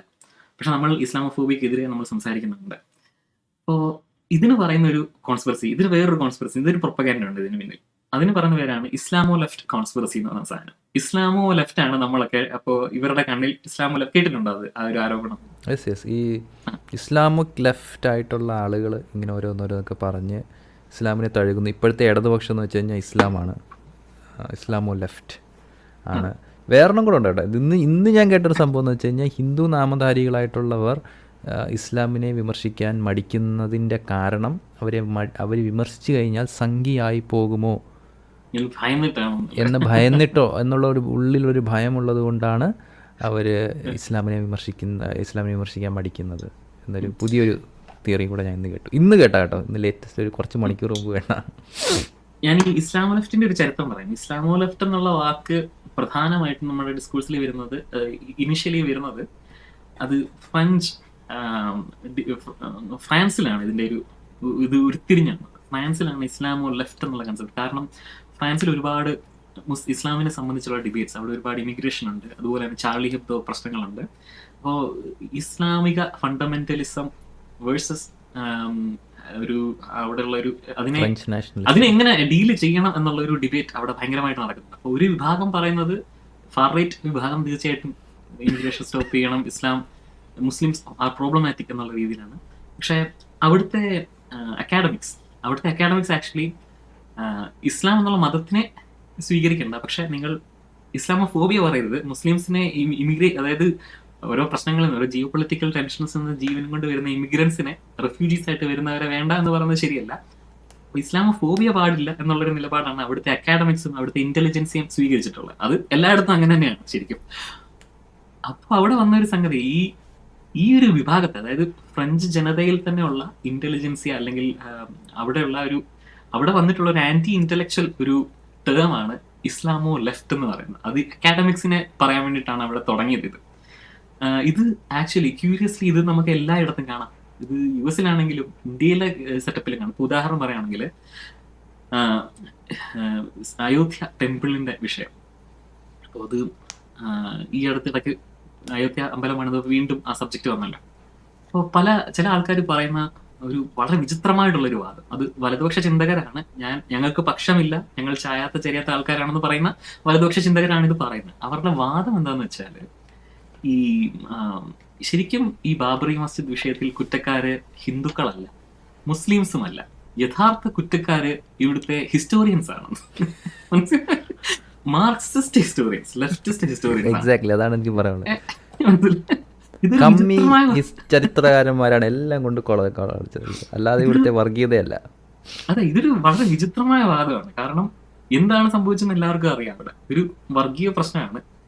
ഇതൊരു തികഞ്ഞ ഒരു വൺ സൈഡഡ് ആയിട്ട് ഹിന്ദു മെജോറിറ്റി ഉള്ള രാജ്യത്ത് ഒരു നീതി നിഷേധമാണ് നടന്നത്. അത് ചരിത്രം അറിയാവുന്ന എല്ലാവർക്കും അറിയാവുന്ന ഒരു കാര്യം. പക്ഷെ ഇവരുടെ കണ്ണിൽ പ്രശ്നം സൃഷ്ടിച്ചത് ഹിന്ദുത്വവാദികളല്ല, ഹിന്ദുത്വ പൊളിറ്റീഷ്യൻസ് അല്ല, മറിച്ച് ഹിസ്റ്റോറിയൻസ് ആണ് ഈ പ്രശ്നങ്ങളൊക്കെ സൃഷ്ടിച്ചതെന്നാണ് ഇവർ പറയുന്നത്. ഇതൊരു ആന്റി ഇന്റലക്ച്വൽ ഒരു കഥയാണ് ഇവർ പറയുന്നത്. ശരിക്കും ഇത് ഒരുവിധം എല്ലാ കാലത്തും ഇതുണ്ട് ശരിക്കും പറഞ്ഞാൽ. ഇപ്പോൾ മാർട്ടിൻ ലൂതർ കിങ്ങിന്റെ സിവിൽ റൈറ്റ്സ് മൂവ്മെന്റ് US-ൽ നടന്നപ്പോൾ ഇതിനെ ഡിസ്ക്രെഡിറ്റ് ചെയ്യണം. എങ്ങനെ ഡിസ്ക്രെഡിറ്റ് ചെയ്യും? കാരണം ഒരു അദ്ദേഹത്തിന് കാരണം നോൺ വയലൻസ് ആണ്. അപ്പൊ നോൺ വയലന്റ്ലി പ്രൊട്ടസ്റ്റ് ചെയ്യുന്ന ജനാധിപത്യമായ അവകാശമാണ്.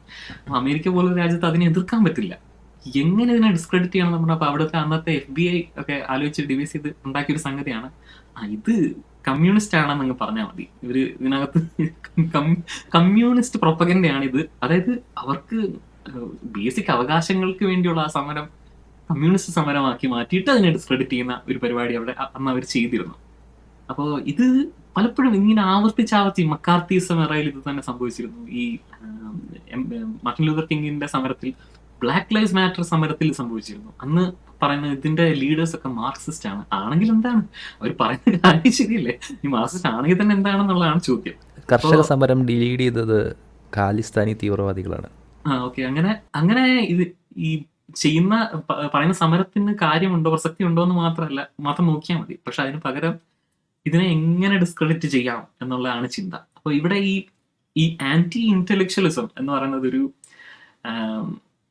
ഒരു പ്രശ്നമാണത് ശരിക്കും. കാരണം പ്രതീഷിന്റെ ഒരു പ്രസന്റേഷൻ ഉണ്ടായിരുന്നു, എന്തുകൊണ്ട് നമ്മൾ എക്സ്പെർട്സിനെ ട്രസ്റ്റ് ചെയ്യണം, എന്തുകൊണ്ട് നമ്മൾ സയന്റിഫിക് സ്റ്റഡീസിനെ കൂടുതൽ മനസ്സിലാക്കിയിട്ട് വേണം നമ്മൾ കാര്യം, വെറുതെ എന്തെങ്കിലും റാൻഡം ബ്ലോഗോ വെബ്സൈറ്റോ നോക്കിയിട്ട് നമ്മളൊരു ഒപ്പീനിയൻ പബ്ലിക്കലി പറയരുത്, മറിച്ച് നമ്മൾ സയന്റിഫിക് ആൻസേഴ്സ് എന്താണ് ഒരു കാര്യത്തിൽ, എന്താണ് പഠനങ്ങൾ സൂചിപ്പിക്കുന്നത്, ഡാറ്റ വെച്ച് സംസാരിക്കണം. ആക്ച്വലി ഞങ്ങൾ ഡാറ്റ വെച്ചാണ് സംസാരിക്കുന്നത് പറയുന്ന പലരും അങ്ങനെ അല്ല സംസാരിക്കുന്നത്. അവര് ഈ വെബ്സൈറ്റിൽ അവിടെ ഇവിടെയൊക്കെ എന്തെങ്കിലും കാണുമ്പോൾ ബ്ലോഗ്സ് ബ്ലോഗ് ഒക്കെ കണ്ടിട്ട് ചുമ്മാ അങ്ങ് പറയാണ്. പക്ഷെ അങ്ങനെയല്ല പറയേണ്ടത്. നമ്മള് അതും ഒരു സയന്റിഫിക് പേപ്പർ നോക്കിയിട്ടാ ഇതാണ് പറയുന്നതെന്നല്ല പറയേണ്ടത്. സയന്റിഫിക് കൺസെൻസസ് ഉണ്ടോ ഒരു വിഷയത്തിൽ, എന്താണ് അതിന് റീപ്രൊഡ്യൂസിബിലിറ്റി ഉണ്ടോ, അത് അങ്ങനെയുള്ള പഠനങ്ങൾ നോക്കിയിട്ട് വേണം നമ്മളൊരു കാര്യം പറയാൻ. അപ്പോൾ ഈ ആന്റി ഇന്റലക്ച്വലിസം മൂവ്മെന്റ് ഇപ്പോൾ യു എസിലൊക്കെ വളരെ പ്രോമിനന്റ് ആയിട്ട് നിൽക്കുന്ന ഒരു സംഗതിയാണ്. ഇപ്പോൾ പ്രത്യേകിച്ച് ഡൊണാൾഡ് ട്രംപിന്റെ ഇലക്ഷന് ശേഷം. കാരണം ഇദ്ദേഹം കോൺസ്റ്റന്റ്ലി മീഡിയ ആയിക്കോട്ടെ അക്കാഡമിക്സ് ആയിക്കോട്ടെ കോൺസ്റ്റന്റ്ലി ഡിസ്ക്രെഡിറ്റ് ചെയ്യാണ്. കാരണം ഇത് ഇയാൾ പബ്ലിക്കിനെ അക്കാഡമിക്സുമായിട്ട് ഡിസ്കണക്ട് ചെയ്ത് കഴിഞ്ഞാൽ പിന്നെ പബ്ലിക്കിന്റെ മൈൻഡ് ഷേപ്പ് ചെയ്യാൻ പറ്റുന്ന എന്ത് പ്രൊപ്പഗൻഡ അവർക്ക് നല്ല രീതിയിൽ ഇറക്കാൻ പറ്റും. അതിലവർ വിജയിക്കുന്നുണ്ട്. That's a fact. കാരണം ഈ അക്കാഡമിയായിട്ട് ഡിസ്കണക്ട്, കാരണം അക്കാഡമിയിലാണ് ഈ വിഷയങ്ങൾ കറക്റ്റായിട്ട് അഡ്രസ്സ് ചെയ്യുന്നത്. പല ഡേറ്റകളും അതിനെക്കുറിച്ച് ഡീപ്പായിട്ട് ചിന്തകളും സംഭവങ്ങളൊക്കെ ശരിക്കും നടക്കുന്നത് അക്കാഡമിക്സാണ്. അല്ലാതെ ഈ ഒരു കോമൺ മാനല്ല. നമ്മുടെ വീട്ടിലിരിക്കുന്ന ഞാനോ എൻ്റെ അമ്മാവനോ നിങ്ങളുടെ വീട്ടിലുള്ള അപ്പൂപ്പനോ ഇങ്ങനെയുള്ള ആളുകൾക്കല്ല ഇതിനെക്കുറിച്ചുള്ള കൂടുതൽ ഒരു ഡേറ്റ സെറ്റ് ആക്സസിബിൾ. അവർക്ക് ബുദ്ധിയില്ലെന്നല്ല പറയുന്നത്. അവർക്ക് ബുദ്ധിയില്ലെന്ന് എനിക്കോ നിങ്ങൾക്കോ നിങ്ങളുടെ വീട്ടിലിരിക്കുന്നവർക്കോ ബുദ്ധിയില്ല, മണ്ടന്മാരെന്നല്ല പറയുന്നത്. പക്ഷേ നിങ്ങളുടെ ഡെയിലി ജോബ് അല്ല അത്. This is not your daily job to study about these complex phenomenons. But അക്കാഡമിയുടെ ഡെയിലി ജോബാണ്. അവരുടെ 10-20 കൊല്ലം സ്പെൻഡ് ചെയ്യുന്നത് തന്നെ, ഒരു റിസർച്ചർ അയാളുടെ ജീവിതത്തിൻ്റെ ഭൂരിഭാഗം സമയം സ്പെൻഡ് ചെയ്യുന്നത് ഇത്തരം കോംപ്ലക്സ് വിഷയങ്ങളെക്കുറിച്ച് മാത്രം പഠിക്കാനും അതിനെക്കുറിച്ച് മാത്രം തിയറൈസ് ചെയ്യാനും അതിനെക്കുറിച്ച് മാത്രം വീണ്ടും വീണ്ടും റീപ്രൊഡ്യൂസ് ചെയ്യാനും വേണ്ടി മാത്രമാണ്. അതുകൊണ്ട് അയാൾ പറയുന്നതിനാണ് ശരിയാവാനുള്ള സാധ്യത കൂടുതൽ. ഈ ഒരു കാര്യം നമ്മുടെ കമ്മ്യൂണിറ്റിയിൽ, നമ്മുടെ ഈവൻ യുക്തിവാദ കമ്മ്യൂണിറ്റിയിൽ പോലും അത് സ്വീകാര്യമല്ല എന്നതാണ് ഇവിടുത്തെ ഒരു വലിയ പ്രോബ്ലം. ഇതൊരു വലിയൊരു പ്രശ്നമാണ്. കാരണം ഇത് വളരെ റാമ്പന്റ് ആയിട്ട് നടക്കുന്ന ഒരു സംഗതിയാണ്. ഇപ്പം ഞാൻ പറഞ്ഞത് കംപ്ലീറ്റ് ചെയ്യാം. യു എസിലെ കാര്യം, ഇപ്പോൾ ക്ലൈമറ്റ് ചേഞ്ച് ഡിനയൽ അത് വളരെ ഡൊണാൾഡ് ട്രംപ് കൊണ്ടുവന്നതാണ്. അതുപോലെ കോവിഡ് വന്നപ്പോഴത്തേക്കുള്ള കോൺസ്പിറസി തിയറീസ് നമ്മൾ കണ്ടുകൊണ്ടിരിക്കുകയാണ്. അത് പച്ചക്കള്ളം, ഒരു തെളിവില്ലാതെ വെറുതെ പറയാണ് ഓരോന്നൊക്കെ. അപ്പോൾ അത് റിയൽ വേൾഡ് കോൺസിക്വൻസസ് ഉള്ള കാര്യമാണിത്. പിന്നെ അതുപോലെ ഇപ്പം ഇന്ത്യയിൽ നോക്കുകയാണെങ്കിൽ ഇവിടുത്തെ ശാസ്ത്ര കോൺഫറൻസസിൽ ഇപ്പം ശാസ്ത്രജ്ഞന്മാരല്ല സംസാരിക്കുന്നത്. ഇപ്പോൾ ഈ ചില ഗുരുക്കന്മാരൊക്കെ വന്നിട്ടാണ് ഇപ്പോൾ കോൺഫറൻസിൽ. ഇപ്പം പണ്ട് ഞങ്ങൾക്ക് വിമാനം ഉണ്ടായിരുന്നു, പിന്നെ ചാണകത്തിൽ സ്വർണ്ണമുണ്ട്, ഈ ഐറ്റമാണ് ഇപ്പോൾ നമ്മളുടെ ശാസ്ത്ര കോൺഫറൻസസിൽ പോലും സംഭവിക്കുന്നത്. ഇത് ശരിക്കും എക്സ്പേർട്സിനെ നമ്മൾ നോക്കണ്ട. നമുക്ക് നമ്മളുടെ രാഷ്ട്രീയത്തിന് അനുകൂലമായിട്ടുള്ള സംഗതികൾ ആരാണോ തരുന്നത് അത് എടുത്താൽ മതി എന്നുള്ളൊരു നിലപാട് ഉണ്ട്. അതിൻ്റെ ഒരു ബാക്കിപത്രമാണ് ഇത് ശരിക്കും പറഞ്ഞാൽ. അപ്പോൾ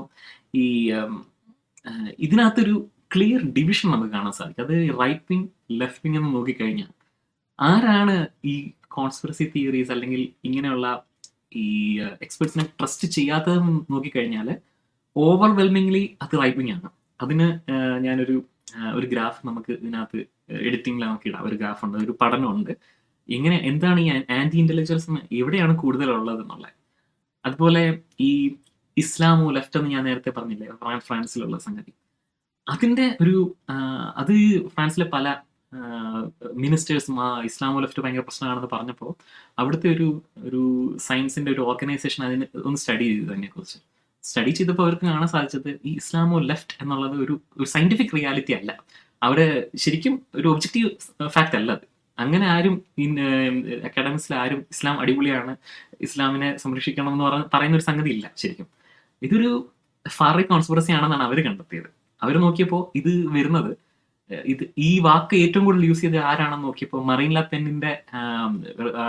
പെൻ അതുപോലെ ഫാർ റൈറ്റ് ആയിട്ടുള്ള ഗ്രൂപ്പ്സും അവരുടെ പത്രങ്ങളിലുമാണ് ഇസ്ലാമോ ലെഫ്റ്റ് എന്ന് ആവർത്തിച്ചു വന്നത്. അത് തന്നെയാണ് നമ്മൾ ഇന്ന് കേരളത്തിലെ പല നിരീശ്വരവാദികളും ആവർത്തിച്ചുകൊണ്ടിരിക്കുന്ന ഒരു സംഗതി. അപ്പോൾ ഈ റൈറ്റ് വിങ് എന്തുകൊണ്ടാണ് ഇങ്ങനെയുള്ള സംഗതിയിലേക്ക് പോകുന്നത്, ഇങ്ങനെ ഒരു ആന്റി ഇന്റലക്ച്വൽ, അതായത് ഫാക്റ്റുകൾ എടുക്കാതെ പോകുന്നത്? അല്ലെങ്കിൽ പണ്ട് ട്രംപിന്റെ ഒരു ക്യാമ്പയിനിലുണ്ടായ കിലിയാൻ കോൺവേ എന്തോ ഒരു കള്ളം പറഞ്ഞപ്പോൾ ഇതാണോ ഫാക്ട് എന്ന് ചോദിച്ചപ്പം പുള്ളിക്കാർ പറയാണ് this is an alternative fact എന്നാണ്. അപ്പോൾ അതുപോലെയുള്ള നുണകൾ ഒരു മടിയും കൂടാതെ പറയുന്ന ഒരു സിറ്റുവേഷൻ ഉണ്ട് നമുക്ക്. അപ്പോൾ റൈറ്റ് വിങ് എന്തുകൊണ്ടാണ് ഇത് ചെയ്യുന്നതെന്ന് ചോദിച്ചു കഴിഞ്ഞാൽ പല കാരണങ്ങളുണ്ട്. ഇപ്പം ഞാൻ വിശ്വനാഥൻ ഡോക്ടറിന്റെ ഒരു വീഡിയോ ഇന്ന് രാവിലെ കാണാമായിരുന്നു. അദ്ദേഹം റൈറ്റ് വിങ്ങിന്റെയും ലെഫ്റ്റ് വിങ്ങിന്റെയും ഡിഫറൻസസിനെ കുറിച്ചാണ് പറയുന്നത്. അപ്പോൾ അദ്ദേഹത്തിന്റെ ഒരു പോയിന്റ് എന്താണെന്ന് വെച്ചാൽ റൈറ്റ് വിങ് പലപ്പോഴും സിംപ്ലിസ്റ്റിക് ആയിട്ടുള്ള ഒരു കൺക്ലൂഷൻസിൽ എത്തിച്ചേരാൻ, അധികം കോഗ്നിറ്റീവ്ലി ടാക്സിങ് അല്ലാത്ത കൺക്ലൂഷൻസിലേക്ക് എത്തിച്ചേരാനാണ് അവർ ശ്രദ്ധിക്കുന്നത്. കൂടുതൽ ചിന്തിക്കാതെ പെട്ടെന്ന് വളരെ ഒരു ഇൻറ്റ്യൂട്ടീവ് തിങ്കിങ്ങിലാണ് അവർ പോകുന്നതെന്നുള്ളത്. ഇത് പല രീതിയിൽ പലരും പറയാറുണ്ട്, പല പഠനങ്ങളും കാണിക്കാറുണ്ട്. അത് കോഗ്നിറ്റീവ്ലി റൈറ്റ് വിങ് ഇസ് ഇത് ഒരു സിമ്പിൾ തിങ്കിങ് ആണ് പ്രിഫർ ചെയ്യുന്നത്, മറിച്ച് ലെഫ്റ്റ് വിങ് കുറച്ചും കൂടി അനലിറ്റിക്കൽ തിങ്കിങ് ആണെന്നുള്ള രീതിയിലുള്ള കോഗ്നിഷന്റെ ബേസിലുള്ള കാര്യങ്ങൾ പറയാറുണ്ട്. പക്ഷെ എനിക്ക് അതിലും കുറച്ചും കൂടി കൺവിൻസിങ് ആയിട്ടുള്ള ഒരു പോയിന്റ് പറയാനുണ്ട്. അതെന്താന്ന് വെച്ചാൽ ഈ ആന്റി ഇന്റലക്ച്വൽസിന്റെ ബേസിലാണ് ഞാൻ പറയുന്നത്. അപ്പൊ എന്തുകൊണ്ടാണ് ഇവർ ഇത് ചെയ്യുന്നതെന്ന് വെച്ചാൽ, പലപ്പോഴും റൈറ്റ് വിങ്ങിന്റെ റെട്ടറിക്സിനെ സഹായിക്കുന്ന കാര്യങ്ങളല്ല സയൻസ് പറയുന്നതെന്നുള്ളതാണ്. അതായത് ഇപ്പോ നമ്മൾ കഴിഞ്ഞ നമ്മുടെ വീഡിയോസിൽ നമ്മൾ പറഞ്ഞു, സ്ത്രീകൾക്ക് ബുദ്ധിപരമായി ആണുങ്ങളേക്കാൾ ബുദ്ധി കുറവുള്ള ആ ഒരു സംഗതി ഇല്ല എന്ന് നമ്മൾ പറയുന്നുണ്ടായിരുന്നു.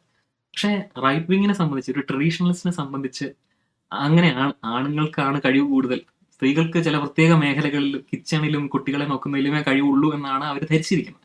അപ്പൊ അതിന് കോൺട്രറി ആയിട്ടുള്ള സയന്റിഫിക് എവിഡൻസസ് വരുമ്പോൾ ഞാൻ കണ്ടിട്ടുണ്ടല്ലോ, എന്റെ ചുറ്റുള്ള സ്ത്രീകൾ ഇങ്ങനെയാണല്ലോ, എന്ത് സയൻസ്, അതെ എന്ത് സയൻസ്, അതെ. അപ്പൊ ഇതിന് കോൺട്രറി ആയിട്ടുള്ള എവിഡൻസ് അവർക്ക് പ്രസന്റ് ചെയ്താലും അവരത് വിശ്വസിക്കുന്നില്ല.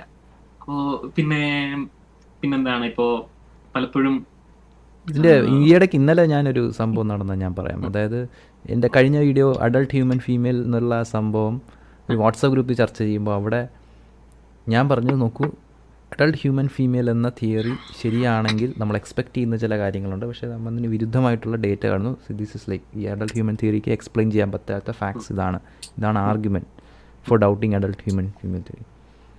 നോ, പുള്ളിയുടെ response no, females are adult human, sorry women are adult human females. അതിൻ്റെ ആർഗ്യുമെൻ്റ് എന്താ? It is what it is.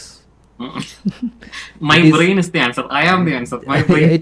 It is what it is. It's the obvious thing. ഇത് ശാസ്ത്രം അംഗീകരിച്ച സംഭവമാണ്. ഇത് നിങ്ങൾ കുറേ കോൺസ്പിറസി തിയറിസ്റ്റുകൾ വന്ന് മാറ്റിയത്. ഞാൻ പറഞ്ഞു, ഓക്കെ, നിങ്ങൾ ഈ പറഞ്ഞതിൻ്റെ റെഫറൻസ് എവിടെയാണ്? നിങ്ങളിപ്പോൾ കുറച്ച് കാര്യങ്ങൾ പറഞ്ഞു, ഇതിൻ്റെ റെഫറൻസ് നിങ്ങൾക്ക് സയൻസിൽ നിന്ന് എവിടെ കിട്ടും? അപ്പോൾ പുള്ളി പറഞ്ഞാണ്, നിങ്ങളെല്ലാവരും കൂടെ ഫോഴ്സ് ചെയ്ത് സയൻസിൻ്റെ എല്ലാ സ്ഥലത്തും പോയി പ്രൊട്ടസ്റ്റ് ചെയ്ത് ഈ സയൻസുകാരെ ഇതാക്കി, ഇപ്പോൾ സയൻസ് വോക്കായി. ഇപ്പോൾ അങ്ങനെ ഒരു റെഫറൻസ് കിട്ടാൻ പാടാണ്. പക്ഷേ കുറച്ച് വർഷങ്ങൾക്ക് മുമ്പ് നിങ്ങൾ നോക്കുമായിരുന്നെങ്കിൽ നിങ്ങൾക്ക് കിട്ടിയാൽ ഇപ്പോൾ അത് കിട്ടത്തില്ല. അതായത് ശാസ്ത്രത്തിന്റെ രീതി എന്ന് പറയുന്നത് പണ്ട് കാലത്ത് സ്റ്റിക്ക് ഓൺ ചെയ്യുന്ന രീതിയല്ല, കൺസർവേറ്റിസം അല്ല അതിന്റെ രീതി. അതിന്റെ രീതി എന്ന് പറഞ്ഞാൽ കോൺസ്റ്റന്റ്ലി തെറ്റുകൾ പരിഷ്കരിക്കുക, പുതിയ പുതിയ കാര്യങ്ങൾ കണ്ടെത്തുക. പണ്ടത്തെ പ്രതിഭാസങ്ങൾ കാണുന്നു, അതിനനുസരിച്ച് നിർവചനം മാറുന്നു, വീണ്ടും പ്രതിഭാസങ്ങൾ കാണുന്നു, നിർവചനം മാറുന്നു. അതെ അതെ, അങ്ങനെയാണ് അത് വർക്ക് ചെയ്യുന്നത്. അപ്പോൾ ഇത് ഈ ഒരു പ്രശ്നം കാരണമാണ് പലപ്പോഴും റൈറ്റ് വിങ് ഈ ആന്റി ഇന്റലക്ച്വലിസം അല്ലെങ്കിൽ ഈ എക്സ്പെർട്ട് ഒപ്പീനിയൻ അല്ലെങ്കിൽ ശാസ്ത്രത്തിനെ നിരാകരിക്കുക, അതിനോട് പുറംതിരിഞ്ഞ് നിൽക്കുന്നതിന്റെ കാരണം അവർക്ക് അനുകൂലമായ കാര്യങ്ങൾ പറയുന്നില്ല എന്നുള്ളതുകൊണ്ടാണ്. ചില പേപ്പേഴ്സ് ഉണ്ട് അവർക്ക് അനുകൂലമായി തോന്നിപ്പിക്കുന്ന പേപ്പേഴ്സ്. നമ്മൾ സ്റ്റോയിറ്റ് ആൻഡ് ഗെയർ നമ്മൾ പറഞ്ഞു, അപ്പൊ ശാസ്ത്രം വേണം, അപ്പൊ അവിടെ ശാസ്ത്രം നമുക്ക്. അപ്പൊ നമുക്ക് വേറൊരു കാര്യം പറയുന്നത്, ഈ പ്രൊപ്പഗൻഡയുടെ വർക്ക് ചെയ്യുന്ന ഒരു രീതി. അപ്പൊ നമ്മൾ പലപ്പോഴും പ്രൊപ്പഗൻഡ എന്ന് പറയുമ്പോൾ നമ്മൾ മനസ്സിൽ, ഞാൻ പറഞ്ഞ പോലെ നാസി പ്രൊപ്പഗൻഡയാണ് പലരുടെ മനസ്സിൽ വരിക. അതെന്താന്ന് വെച്ചാൽ, ഒരു ഗവൺമെന്റ് മുകളിൽ നിന്നിട്ട് ഇങ്ങനെ കുറച്ച് സാധനങ്ങൾ റിലീസ് ചെയ്യുന്നു, സിനിമകളായിക്കോട്ടെ, അല്ല പോസ്റ്റേഴ്സ് ആയിക്കോട്ടെ, ബുക്കുകളായിക്കോട്ടെ, കൾച്ചറൽ സംഗതി, മീഡിയ, പ്രസിനൊക്കെ നിയന്ത്രിച്ചുകൊണ്ട് ജനങ്ങളിലേക്ക് വളരെ റോങ് ആയിട്ടുള്ള ഇൻഫർമേഷൻ കൊടുത്ത് അവരുടെ മനസ്സ് മാറ്റുന്നു. അതാണ് പ്രൊപ്പഗൻഡയുടെ വർക്കിംഗ് രീതി എന്നാണ് നമ്മൾ ധരിച്ചു വെച്ചിരിക്കുന്നത്. പക്ഷെ ഇന്ന് കുറച്ചും കൂടി ഒരു പ്രതീക്ഷയാണ് ആ കൺസെപ്റ്റ് പറഞ്ഞത്, പാർട്ടിസിപ്പേറ്ററി പ്രൊപ്പഗൻഡ എന്നുള്ള കൺസെപ്റ്റ്. അതെന്താന്ന് വെച്ചാൽ, ഈ പ്രൊപ്പഗൻഡ ഇറക്കുന്നയാളും അത് സ്വീകരിക്കുന്ന ആളും തമ്മിലുള്ള ആ ഒരു വ്യത്യാസം, ആ ലൈൻ ബ്ലേഡ് ആയിട്ടുണ്ട്. ഇന്ന് ഇൻഫർമേഷൻ്റെ ഏജ് ആണ്, കമ്മ്യൂണിക്കേഷൻസ് ഈസിയാണ്, internet is easily available to everyone. അപ്പോൾ അത് വെച്ചിട്ട് നമുക്ക് ഈ ഇന്ന് പ്രൊപ്പഗൻഡിസ്റ്റ് ഏതാണ്, പ്രൊപ്പഗൻഡയുടെ വിക്ടിം ഏതാണെന്ന് തിരിച്ചറിയാൻ പറ്റാത്ത രീതിയിലായി പോയിട്ടുണ്ട്. ഇത് ഒരു ഉദാഹരണം, കേശവൻ മാമൻ ഫോർവേഡ്സ് ആണ് അതിന് ഒരു ഉദാഹരണം. ഇത് പല കാര്യങ്ങളും ഇപ്പം മുസ്ലിംസിനെതിരെയുള്ള ഫോർവേഡ്സ്, തെറ്റായ ഫേക്ക് ന്യൂസ്. അപ്പോൾ ഇത് എവിടെ നിന്നെങ്കിലും ആരെങ്കിലും പൊളിറ്റിക്കൽ കാര്യം കൊണ്ട് ഇത് സ്റ്റാർട്ട് ചെയ്യുന്ന ഒരു പക്ഷെ അവരായിരിക്കും, പക്ഷെ ഇത് പ്രചരിപ്പിക്കുന്നവരല്ല. ഇത് ഒരാളോ അല്ലെങ്കിൽ ഒരു IT സെല്ലോ വിചാരിച്ചാൽ ഇത്രയും പ്രചാരത്തിലേക്ക് ഇത് എത്താൻ സാധിക്കില്ല. പക്ഷെ ഇത് പ്രചാരത്തിൽ എത്തുന്നത് ഈ പ്രൊപ്പഗൻഡ ശരിയാണെന്ന് വിശ്വസിക്കുന്ന ആൾക്കാരില്ല. ഇപ്പൊ നേരത്തെ ഒരു ബ്ലാക്ക് പ്രൊപ്പഗൻഡയുടെ ഒരു ഫോട്ടോ ഞാൻ കാണിച്ചില്ല, ഷോലയിലെ അൽ ജസീറ ഇങ്ങനെ പറയുന്നു, ശരിക്കും പറഞ്ഞിട്ടില്ല, പക്ഷെ അത് എവിടെന്നെങ്കിലും ആരെങ്കിലും ഇത് സ്റ്റാർട്ട് ചെയ്യുന്നു, അത് ഇഗ്നൈറ്റ് ചെയ്ത് കൊടുക്കുന്നു, പിന്നെ അത് പ്രചരിപ്പിക്കുന്നത് ഇത് ശരിയാണെന്ന് വിശ്വസിക്കുന്ന ആൾക്കാർ. അവരവരുടെ ബയസ് കൊണ്ടാണ് അത് വിശ്വസിക്കുന്നത്, അത് വേറെ കാര്യം. ഓൾറെഡി മുസ്ലിംസിനോട് ഒരു ബയസ് ഉള്ള ആൾക്കാരാണ് ഇത് വിശ്വസിക്കാൻ തയ്യാറാവുക, അല്ലെങ്കിൽ ചിലപ്പോൾ ചെക്ക് ചെയ്യും, സത്യമാണോ എന്ന് ചെക്ക് ചെയ്യും. ഇപ്പോൾ നമ്മുടെ കളമശ്ശേരി ബോംബ് സ്ഫോടനം നടന്നപ്പോൾ പലരും ചാടിക്കേറി ഇത് മുസ്ലിംസ് ആണ്, ഇത് ശരിക്കും അത് അതിന്റെ ഒരു ഫാക്ച്വലി ചെക്ക് ചെയ്യുക, അത് എന്തിനാണ് മുസ്ലിംസ് അങ്ങനെ ചെയ്യുന്നത്. യഹോവ സാക്ഷിയുടെ അവിടെ ഒരു ബോംബ് പൊട്ടിച്ചിട്ട് എന്ത് കിട്ടാനാണ് ഇസ്ലാമിക തീവ്രവാദികൾക്കെന്ന് പോലും ചിന്തിക്കാതെ ബോംബ് പൊട്ടിയോ എന്നാൽ അത് ഇസ്ലാമിക തീവ്രവാദികളാണ് എന്നുള്ള അത് അവരുടെ ബയസാണ് അവരെ കൊണ്ട് അങ്ങനെ ചിന്തിപ്പിക്കുന്നത്. അങ്ങനെ ബയസില്ലാത്ത ഒരാൾ അങ്ങനെ ചിന്തിക്കില്ല ശരിക്കും. അപ്പോ ഇതിന്റെ ഈ ലവ് ജിഹാദ് സ്റ്റോറീസ് ആയിക്കോട്ടെ, എല്ലാം ഇങ്ങനെയുള്ള സാധനങ്ങൾ പ്രൊപ്പഗേറ്റ് ചെയ്യുന്ന, അത് വിശ്വസിച്ച് അതിന്റെ വിക്ടിംസ് ആയ ആൾക്കാരാണ് ഇന്നത്തെ കാലത്ത് അത് പ്രൊപ്പഗേറ്റ് ചെയ്യുന്ന, അൺഫോർച്ചുനേറ്റ്ലി. അപ്പോൾ അത് ഒന്ന് പറയണമെന്ന് തോന്നി. പിന്നെ ഈ വിഷയത്തിൽ വേറെ എന്തെങ്കിലും പ്രതീക്ഷ ആഡ് ചെയ്യാനുണ്ടോ? ഇല്ല, ബേസിക്കലി എനിക്കൊന്ന് ഓൾമോസ്റ്റ് എല്ലാ കാര്യങ്ങളും ആഡ് ചെയ്തു. പിന്നെ പ്ലാറ്റ്ഫോമിങ് ഒരു ടോപ്പിക്കായിട്ട് എനിക്ക് തോന്നിയിട്ടുണ്ട്. ലൈക്ക് പ്രൊപ്പഗൻഡ പറയുന്നവരും ഈ ഫാക്ട്സ് പറയുന്നവരും തമ്മിൽ ഉള്ള ആശയവിനിമയം അത് എത്രത്തോളം ഫ്രൂട്ട്ഫുൾ ആണ് എന്നത് ഒരു പോയിൻ്റാണ്. എനിക്കൊന്ന് ഒന്ന് അഡ്രസ്സ് ചെയ്യണമെന്ന്. ഈ നമ്മൾ കരുതുന്നത് പ്രൊപ്പഗൻഡ പറയുന്നവർ ഇവരെ നമുക്ക് പെട്ടെന്ന് ഡിബങ്ക് ചെയ്യാൻ പറ്റുമെന്നാണ്. വളരെ ഇൻഡ്യൂറ്റീവ് തിങ്കിങ് അതാണ്. പ്രൊപ്പഗൻഡ ഇപ്പോൾ ഉദാഹരണത്തിന് അവൻ്റെ ആശയം പറഞ്ഞു, നിനക്ക് നിൻ്റെ ആശയം പറയാം, അവൻ്റെ ആശയത്തെ നിനക്ക് ഖണ്ഡിച്ചുകൂടെ? ഇത് യെസ്, അവിടെ പ്രൊപ്പഗൻഡയാണ് വിജയിക്കുന്നത് എന്നത് ഇപ്പോഴും പല ആളുകൾ മനസ്സിലാക്കിയിട്ടില്ല. അപ്പോൾ ഇത് ക്യാൻസൽ കൾച്ചറാണോ? അല്ല, this is not what cancel culture is. Cancel culture ഞാനൊരു ഉദാഹരണം പറയാം. അത് ഈ കളമശ്ശേരി ബോംബ് സ്ഫോടനം തന്നെ. അപ്പം അതിനകത്ത് എത്ര പേര് മരിച്ചെന്നറിയോ പ്രതീക്ഷ? ഇല്ല, ഓർമ്മയില്ല.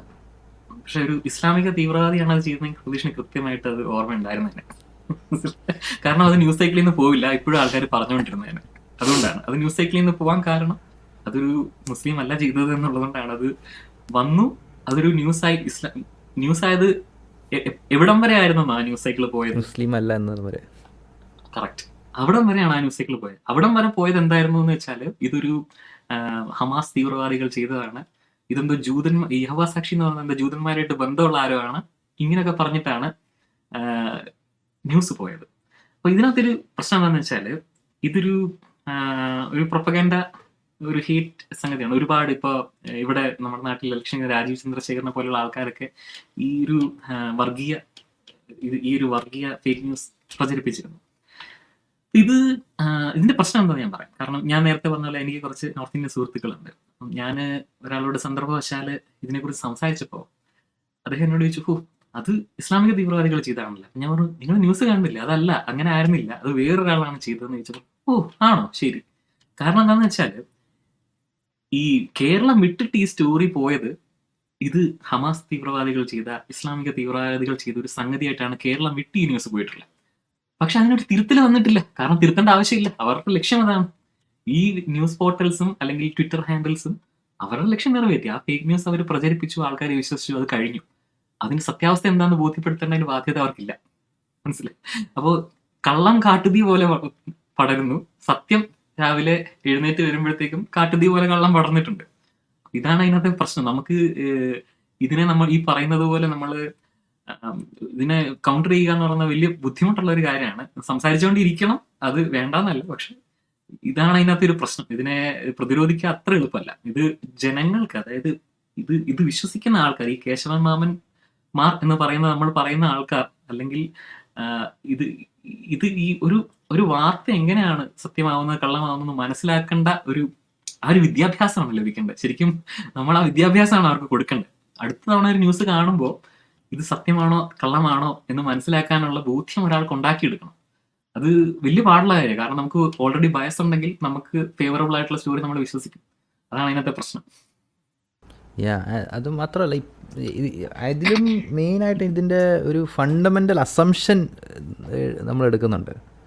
ലൈക്ക് ഒരാളൊരു ഒപ്പീനിയൻ പറയുമ്പോൾ തന്നെ നമുക്ക് അപ്പം തന്നെ അത് കൗണ്ടർ ചെയ്യാൻ നമുക്ക് പറ്റുന്ന സംഭവങ്ങളേ ഉള്ളൂ ഇത്. പക്ഷെ ആക്ച്വലി അതല്ല. ഒരു ഇപ്പോൾ ജസ്റ്റ് ഒരു സ്റ്റേറ്റ്മെൻറ്റ് ഇറക്കുകയാണ്, LGBT പൊളിറ്റിക്സ് ഡ്രൈവ് ചെയ്യുന്നത് പീഡോഫൈൽസാണ്, ഇങ്ങനെ സ്റ്റേറ്റ്മെൻറ്റ് അങ്ങ് വയ്ക്കും. എന്നിട്ടൊരു വീഡിയോ ഒരാളുടെ ഒരു പ്രസംഗം വയ്ക്കും. അപ്പോൾ ഈ ഒരു സംഭവം പറയാൻ അയാൾക്ക് 5 മിനിറ്റ് മതി, 5 മിനിറ്റ് പോലും വേണ്ട, വിത്തിൻ സെക്കൻഡ്സ് അയാൾക്ക് ഈ ഒരു സ്റ്റേറ്റ്മെൻറ്റ് അയാൾ വെച്ചു. നൗ ഈ പ്രസംഗം എന്താണ്, പ്രസംഗം നടന്ന എവിടെയാണ്, അയാൾ ആരാണ്, അയാൾ എവിടെയാണ് ഇത് പറഞ്ഞത്, എന്തായിരുന്നു ഇതിൻ്റെ കോണ്ടെക്സ്റ്റ്, ആൻഡ് ഇതുമായിട്ട് യാതൊരു ബന്ധമില്ല എന്ന് നമുക്ക് എസ്റ്റാബ്ലിഷ് ചെയ്യണമെങ്കിൽ ഇയാൾ പറഞ്ഞ അത്രയും ടൈം പോരാ. ആൻഡ് അവിടെ നമുക്ക് I don't think we can ഇങ്ങനൊരു സംഭവം നടക്കുമ്പോൾ എല്ലാം കൗണ്ടർ ചെയ്യാൻ പറ്റിയെന്നും വരില്ല. ഇതിൽ എന്തെങ്കിലും ഒന്ന് നമ്മൾ കൗണ്ടർ ചെയ്യാൻ വിട്ടുപോയാലും that will do the damage. അത് ഓൾറെഡി ആ ഡാമേജ് വെക്കും. കാരണം അത് ഓൾറെഡി ഈ പ്രൊപ്പഗാൻഡയോട് അവേർഷനുള്ള ആളുകളെ ബാധിക്കത്തില്ല. പക്ഷേ പ്രൊപ്പഗാൻഡയോട് ഒരു ചെറിയൊരു ഒരു ഇൻറ്റ്യൂറ്റീവ് എന്തെങ്കിലും ഒരു ചരിവുള്ളവർക്ക് 10 പ്രൊപ്പഗാൻഡയിൽ നമ്മൾ 9 എണ്ണം ഡിബങ്ക് ചെയ്താൽ ആ ഒരെണ്ണം നമ്മൾ മിസ് ചെയ്ത് പോയിട്ടുണ്ടെങ്കിൽ അതും മതി. That is enough to cause the damage. ഇവിടെ ഈ ആശയ സംവാദത്തിന് ശേഷം ഈ പ്രൊപ്പഗാൻഡ പറയുന്നവരായിട്ട് നമ്മൾ ചെയ്യുന്ന ആശയ സംവാദം എന്ന് വെച്ചാൽ we are not winning against propaganda, we are always on defence. കാരണം പ്രൊപ്പഗാൻഡ പറയുന്നവന് 1000 ശരം വിടുമ്പോൾ 1 ശരം കൊണ്ടാൽ മതി അവന്. നമ്മുടെ ജോലി എന്ന് വെച്ച് കഴിഞ്ഞാൽ ഈ 1000 ശരങ്ങളും പടഞ്ഞു നിർത്തില്ല. സ്പൈഡർമാൻ്റെ കൂട്ട് ഫുൾ ബിൽഡിങ്ങും എല്ലാം പിടിച്ചിങ്ങനെ നിൽക്കുക എന്നാണ് നമ്മുടെ ജോലി. And that's the point. That's not an equal game. അത് ആളുകൾക്ക് മനസ്സിലായിട്ടില്ല. ആളുകൾ കരുതുന്നത് പ്രൊപ്പഗാൻഡ പറയുന്നവനൊരു ആശയം പറയുന്നു, നമ്മൾ ഒരു കൗണ്ടർ ആശയം പറയുന്നു, ആരാണോ ബെറ്റർ ആശയം പറയുന്നത് ജനങ്ങൾ തീരുമാനിക്കട്ടെ. That's flawed. അതിൽ തന്നെ ഒരു ഫ്ലോ ഞാൻ കാണുന്നുണ്ട്. അതെ, കൃത്യം. അതായത് ഇത് അവരുടെ ഒരു വിജയ ഫോർമുലയാണ് ഇപ്പോൾ പ്രതീക്ഷ പറഞ്ഞ കാര്യം. അതായത് ഒരു 100 കള്ളങ്ങൾ പറയാം. അത് ഇപ്പോൾ ഈ IT സെൽ അവരുടെ ഒരു ടാക്ടിക്കാണ്. അതായത് ഒരു നട്ടാൽ കുരുക്കാത്തൊരു നുണ പറയാം. അവരെ അത് ബാധിക്കുന്നില്ല എന്നുള്ളത്. ഇത് എവിടെ നിന്ന് വരുന്നു എന്ന് നമുക്ക് അനോണിമസ് ട്വിറ്റർ ഹാൻഡിലുകളിൽ നിന്നായിരിക്കും ഇത് ആദ്യം വരുന്നത്. അപ്പം ഇതിന്റെ സോഴ്സ് കൃത്യമായി പിൻ പോയിന്റ് ചെയ്യാനൊന്നും പറ്റില്ല നമുക്ക്. പക്ഷെ അതിന്റെ ബെനിഫാക്ടർ ആരാന്ന് നമുക്ക് മനസ്സിലാക്കാൻ പറ്റും. അപ്പൊ ഇത് കറങ്ങി വരുമ്പോഴത്തേക്കും ഒരു 100 പേരിലേക്ക് പോകുമ്പോൾ 10 ആൾക്കാർ വിശ്വസിച്ചാൽ മതി. Still it's A win for them എന്നുള്ള. അപ്പോൾ 10 ആൾക്കാർ വിശ്വസിച്ചാൽ മതി അത് ആണ് നുണക്കഥ. പിന്നെ അതേപോലെ തന്നെ ഇതിനെ കൗണ്ടർ ചെയ്യുക എന്ന് പറയുന്നത് ഒരു ഹിമാലയൻ ടാസ്ക് ആണ്. കാരണം കൗണ്ടർ ചെയ്യാൻ ഭയങ്കര പാടാണ്. ശരിക്കും ഉദാഹരണം പറയുകയാണെങ്കിൽ വാക്സിൻസ് ഡോണ്ട് വർക്ക് എന്നൊരാൾ പറയാണ്. കൗണ്ടർ ചെയ്യണമെങ്കിൽ വാക്സിന്റെ പ്രവർത്തനത്തിന്റെ അതിന്റെ ശാസ്ത്രം ഒക്കെ പറഞ്ഞ് നമ്മൾ ആൾക്കാരെ മനസ്സിലാക്കി ദിസ് ഇസ് പെർഫെക്റ്റ്ലി സേഫ് എന്ന ഒരു മണിക്കൂർ ലെക്ചർ ആയിരിക്കും കൊടുക്കേണ്ടത് ഒരാളെ കൺവിൻസ് ചെയ്യണമെങ്കിൽ. പക്ഷെ വാക്സിൻസ് ഡോണ്ട് വർക്ക്, ഇത് കഴിച്ച് കുത്തിവെച്ചാൽ നിങ്ങൾ മരിച്ചു പോകുന്ന വളരെ എളുപ്പത്തിൽ ഒരാൾക്ക് പറയാൻ പറ്റും. അപ്പൊ ഇത് നിരന്തരം ഈ കള്ളത്തരം പറയുന്നവർക്ക് വളരെ ചെറിയ ഷോർട്ട് ആൻഡ് പഞ്ചി ആയിട്ടുള്ള കാര്യങ്ങൾ, നുണകൾ പറയാൻ എളുപ്പമാണ്. പക്ഷെ അതിനെ ഡീബങ്ക് ചെയ്യണമെങ്കിൽ ഒരു വലിയൊരു എഫേർട്ട് ഇടേണ്ടി വരും. അതൊരു അൺഫോർച്ചുനേറ്റ്ലി ആൾട്രൈറ്റിന്റെ ഒരു ടെക്സ്റ്റ് ബുക്ക് ടാക്ടിക്കാണ്. Never be on defence, always at be attacking. ഇങ്ങനെ അറ്റാക്ക് ചെയ്തുകൊണ്ടിരിക്കും. അപ്പൊ നമ്മളാണ് ഡിഫെൻസിൽ പോകുന്നത്. നമ്മളിത് എക്സ്പ്ലെയിൻ ചെയ്യാൻ വേണ്ടിയിട്ട് നിൽക്കണം എന്നുള്ളതാണ് ഒരു പ്രശ്നം. അപ്പൊ അത് ഞാൻ നോക്കിയിട്ട് ബേസിക്കലി മനുഷ്യരുടെ ക്രിട്ടിക്കൽ തിങ്കിങ്ങിനെ ഹെൽപ്പ് ചെയ്യുന്ന, അല്ലെങ്കിൽ ക്രിട്ടിക്കൽ തിങ്കിങ് ബൂസ്റ്റ് ചെയ്ത് കൊടുക്കുക എന്ന് നമുക്ക് ചെയ്യാൻ പറ്റുള്ളൂ. നമുക്ക് ഓരോന്നും ഡീബങ്ക് ചെയ്യാൻ പറ്റില്ല. പക്ഷെ ഓരോന്നും ഓരോ വ്യക്തിക്ക് ഡീബങ്ക് ചെയ്യാൻ പറ്റും. അവർക്ക് ക്രിട്ടിക്കൽ തിങ്കിങ് അല്ലെങ്കിൽ ആ റീസണിങ് ഉണ്ടെങ്കിൽ, പ്ലസ് അതിനുള്ള ആറ്റിറ്റ്യൂഡും കൂടി വേണം. നമുക്ക് നമ്മൾ പ്രോഗ്രസീവ് ഒരു തിങ്കിങ്ങും കൂടി വേണം അതിന്റെ പുറകെ. അപ്പൊ നമുക്ക് അതിനെയാണ് നമ്മൾ ബൂസ്റ്റ് ചെയ്യുന്നത് ശരിക്കും പറഞ്ഞാൽ. കാരണം നമുക്ക് ഇന്നറിയാം, നമുക്ക് നമ്മുടെ കൺമുമ്പിലുണ്ട് facts don't care about your feeling, അല്ലെങ്കിൽ ഫാക്ട് ബേസ്ഡ് പൊളിറ്റിക്സ് എന്ന നിരന്തരം ആവർത്തിക്കുന്ന ആൾക്കാരാണ് ഇന്ന് ഏറ്റവും കൂടുതൽ കോൺസ്പിറസി തിയറീസ് സമൂഹത്തിൽ പെടൽ ചെയ്യുന്നത്, അല്ലേ? Islamo left, cultural Marxism, school, woke politics, ഇങ്ങനത്തെയൊക്കെയുള്ള സംഭവങ്ങൾ. എനിവേസ്, അപ്പോൾ ഇതിനൊക്കെ ഡീൽ ചെയ്യാനുള്ള വഴി എന്താണ്? ലൈക്ക് പ്രൊപ്പഗാൻഡ ഉണ്ട്, നമ്മൾ പ്രശ്നങ്ങളെല്ലാം പറഞ്ഞു, നമ്മൾ വോക്കുകളുടെ ഒരു നിരന്തരമായ സ്വഭാവം. നമ്മൾ പ്രശ്നങ്ങൾ പറയാറുണ്ട്, പരിഹാരങ്ങൾ പറയാറില്ല. അതുകൊണ്ട് ഞങ്ങൾ പരിഹാരം എനിക്ക് കൃത്യമായ ഉത്തരം ഇല്ല സത്യം പറഞ്ഞാൽ. കാരണം ഇതൊരു ഭയങ്കര, പ്രതീക്ഷ പറഞ്ഞ പോലെ തന്നെ ഇതൊരു ഭയങ്കര ടാസ്ക് ആണ്. കൃത്യമായ ഉത്തരം എനിക്കില്ല. എനിക്ക് തോന്നുന്നു അടുത്ത ജനറേഷനിലെ ആൾക്കാരെങ്കിലും നമുക്ക് ഈ സത്യം എന്താണ് കള്ളം എന്താണെന്ന് തിരിച്ചറിയാനുള്ള എബിലിറ്റി ഉണ്ടാക്കി കൊടുക്കുക. അത് മാത്രമേ ഞാൻ നോക്കിയിട്ട് കാണുന്നുള്ളൂ ഒരു വഴി. ഞാൻ പറഞ്ഞത് സ്റ്റെപ്പിംഗ് സ്റ്റോൺ എന്ന് പറയുന്നത് ട്രസ്റ്റിംഗ് ദി അക്കാഡമിയാണ്. ഈ അക്കാഡമിയിലൂടെയാണ് ലെഫ്റ്റ് വിങ് പൊളിറ്റിക്സ് വളരുന്ന അക്കാഡമിയിലൂടെയാണെന്ന് പറയുമ്പോൾ അതിൻ്റെ ഒരു മീനിങ് ബേസിക്കലി ഇതാണ്. ഫസ്റ്റ് സംഭവം എന്ന് വെച്ചാൽ ട്രസ്റ്റിംഗ് ദ അക്കാഡമിയ എന്ന് പറഞ്ഞാൽ പ്രതീക്ഷ ഉദ്ദേശിക്കുന്നത് ഒബ്ജക്റ്റീവ് റിയാലിറ്റി എന്താണെന്ന് മനസ്സിലാക്കുക എന്നുള്ളതാണ് ഉദ്ദേശിക്കുന്നത്. അതെ അതെ അതെ ഒബ്ജക്റ്റീവ് റിയാലിറ്റി മനസ്സിലാക്കുന്നതിൽ ഏറ്റവും ബെസ്റ്റ് സോഴ്സ് എന്ന് വെച്ചാൽ അക്കാഡമിയാണ്.